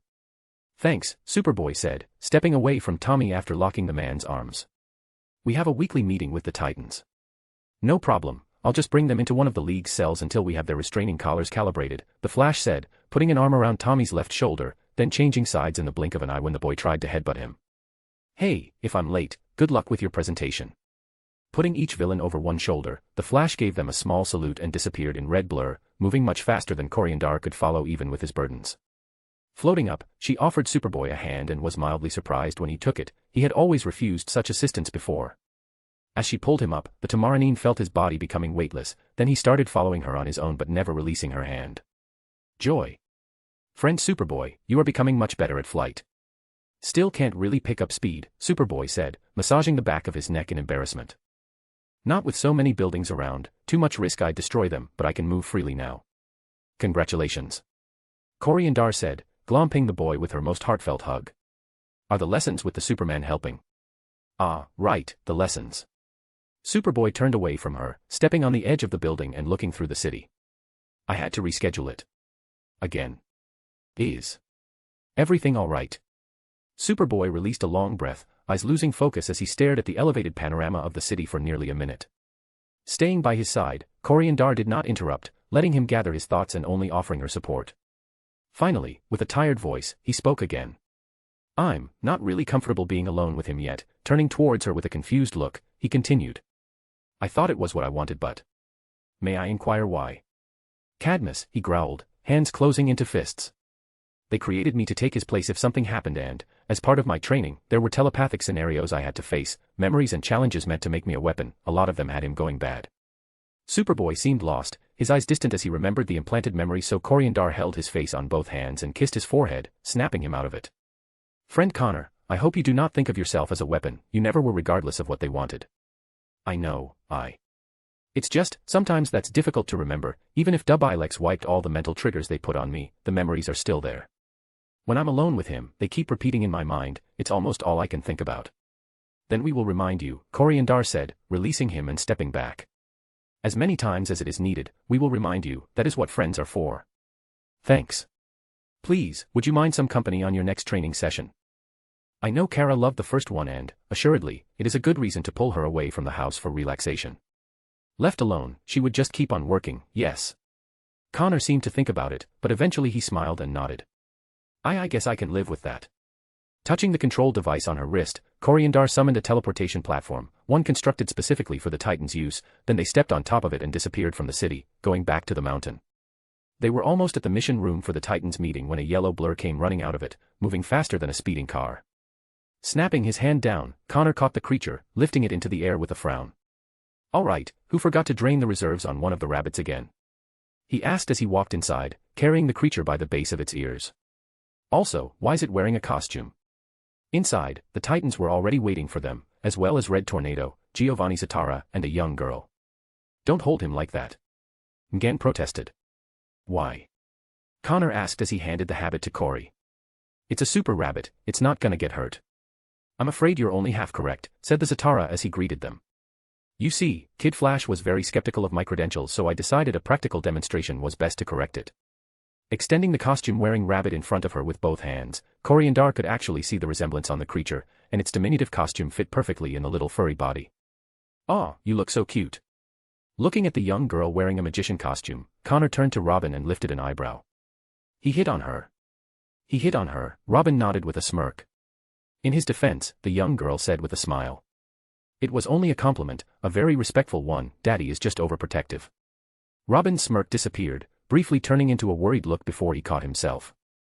Now that you're all here, I suppose we should get started, Zatara said, waving a hand towards Rabbit Flash.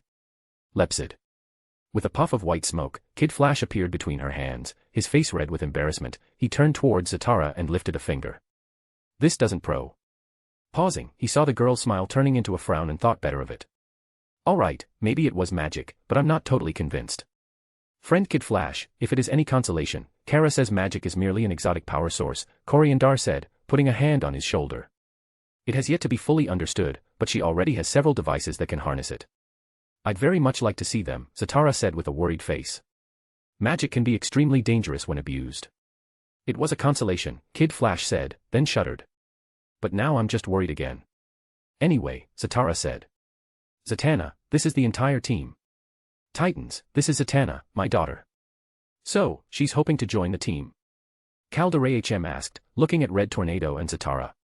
Let's not get ahead of ourselves, Zatara said.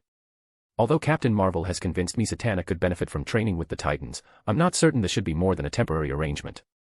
The Titans have made very clear their desire to make their own decisions, Red Tornado said. But the League is offering them guidance and training. I don't see a problem if she joins those lessons. Honestly, I thought we were gonna have Speedy join first, Kid Flash said through their mental link. Speedy has a guaranteed place on the team, Calder-HM said. But I'm not sure how soon he'll be ready for that. The fact that we didn't realize he was captured must still hurt. It may be best if we consider new members without waiting for him. I don't know, Kid Flash said. Wouldn't it hurt more if it seems like we're moving on? I talked with him, Robin said. He's not. Okay, but he wouldn't hold it against us. I vote yes. Frowning, Connor spoke. Does she ever want to join? Zatara doesn't seem like he's very happy about it. Oh, she wants to join, Gan said. I didn't mean to peek, but she's really loud about that. Are you guys having a psychic conversation? Zatanna asked. 'Cause I can't decide if that's cool or really rude.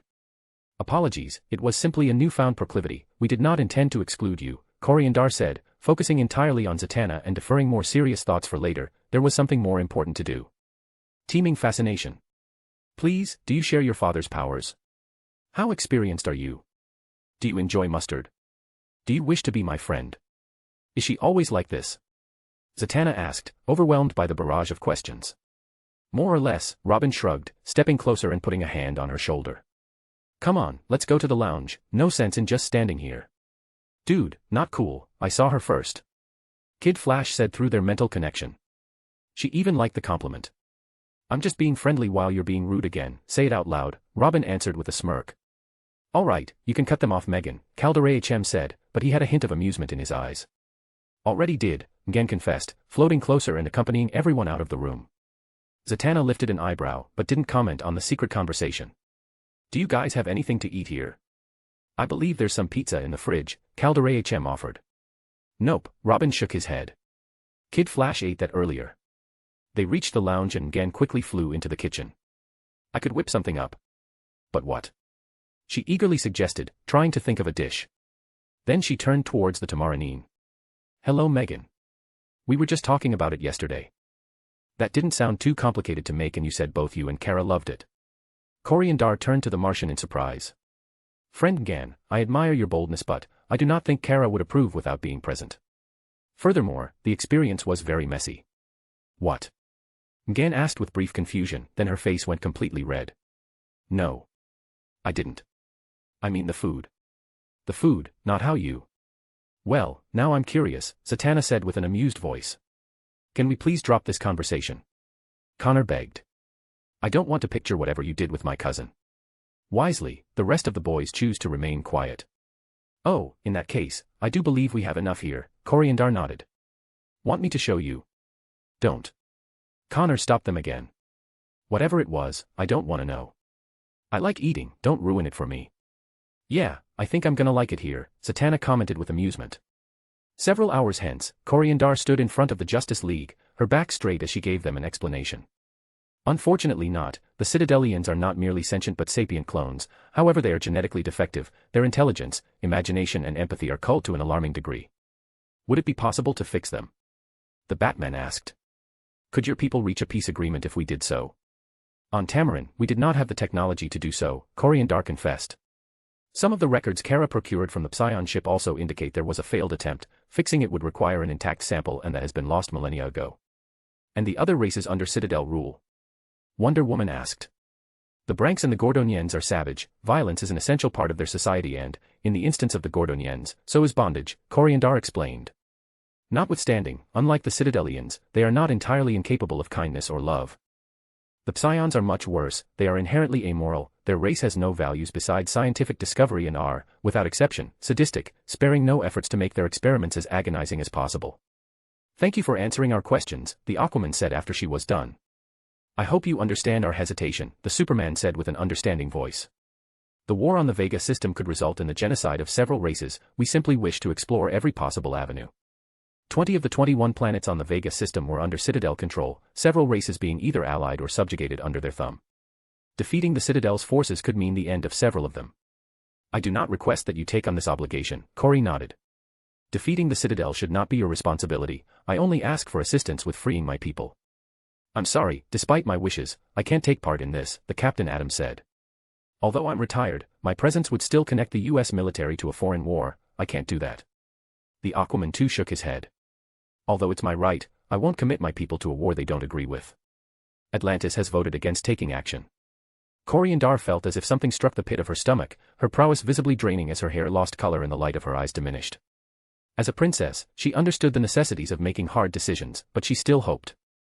Then Agar is, tentatively, interested in an alliance, the Hawkman said. We desire to re-establish lost connections on the Vega system, but our government can't accept Citadel rule. A new, independent political power would be appreciated. However, we need more information before fully committing. For a moment, the rest of the League traded glances, then they each gave a small nod. Princess Coriandar of House Tykael, Batman said, acting as the current leader of the Justice League. The Justice League is not a universal force, it was formed to protect Earth and we simply can't extend that protection to every planet in our sector, much less the galaxy, but we also can't close our eyes to something like this. Unfortunately, the League can't move with such little information on the current state of your homeworld. Wonder Woman has agreed to act as our scout and, if necessary, ambassador to the Vega system. Once she's back in a month, the League will move.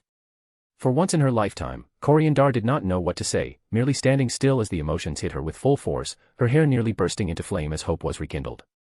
When she managed to gather herself, most of the Justice League had already left the meeting chamber, having let her gather her thoughts uninterrupted. Her feelings were overflowing, to the degree that it was difficult to control her own powers. Princess Coriandar, a moment if you please, the Aquaman asked from outside the room. The man still had a hook in place of his hand, his hair had grown long and he had a blonde beard that was starting to gain mass, making him appear older than when they first met. Floating closer, she could not contain her smile. Yes. Princess, when you first arrived, I didn't give you due respect, I thought you were foolish and ignorant. I'm afraid I have to apologize. I am ignorant, Coriandar nodded. Albeit, as a princess, I am as well educated as anyone here, even now there are several Earth's customs that I can never fathom. But it doesn't excuse me. I should never have treated you the way I did when we first met. Thankfully, my wife was able to correct me as soon as she learned about it. I apologize. I accept your apology, Coriandar nodded. I also understand your position and do not blame you for it. Rare is the king that respects his subjects to such an extent. Thank you, I wish you good luck in your battles. With her heart feeling lighter than it had been since arriving on this planet, Coriandar returned home, seeing Kara half asleep on the sofa, Dexter using her chest as a pillow. The feline lifted his head, giving her a soft call before jumping off Kara's chest, fully waking her lover in order to weep between her legs. Hey, how did it go? Do I need to core off? Coriandar smashed into Kara, turning the sofa over as they fell to the ground with a giggle, mouths locking together into a deep kiss that lasted for a lifetime, both hands caressing her entire body. Then Coriandar found the emergency control under her lover's shirt and pressed it, making Kara's clothes explode into a cloud of nanomachines to leave her completely naked. Kryptonian technology was truly wonderful.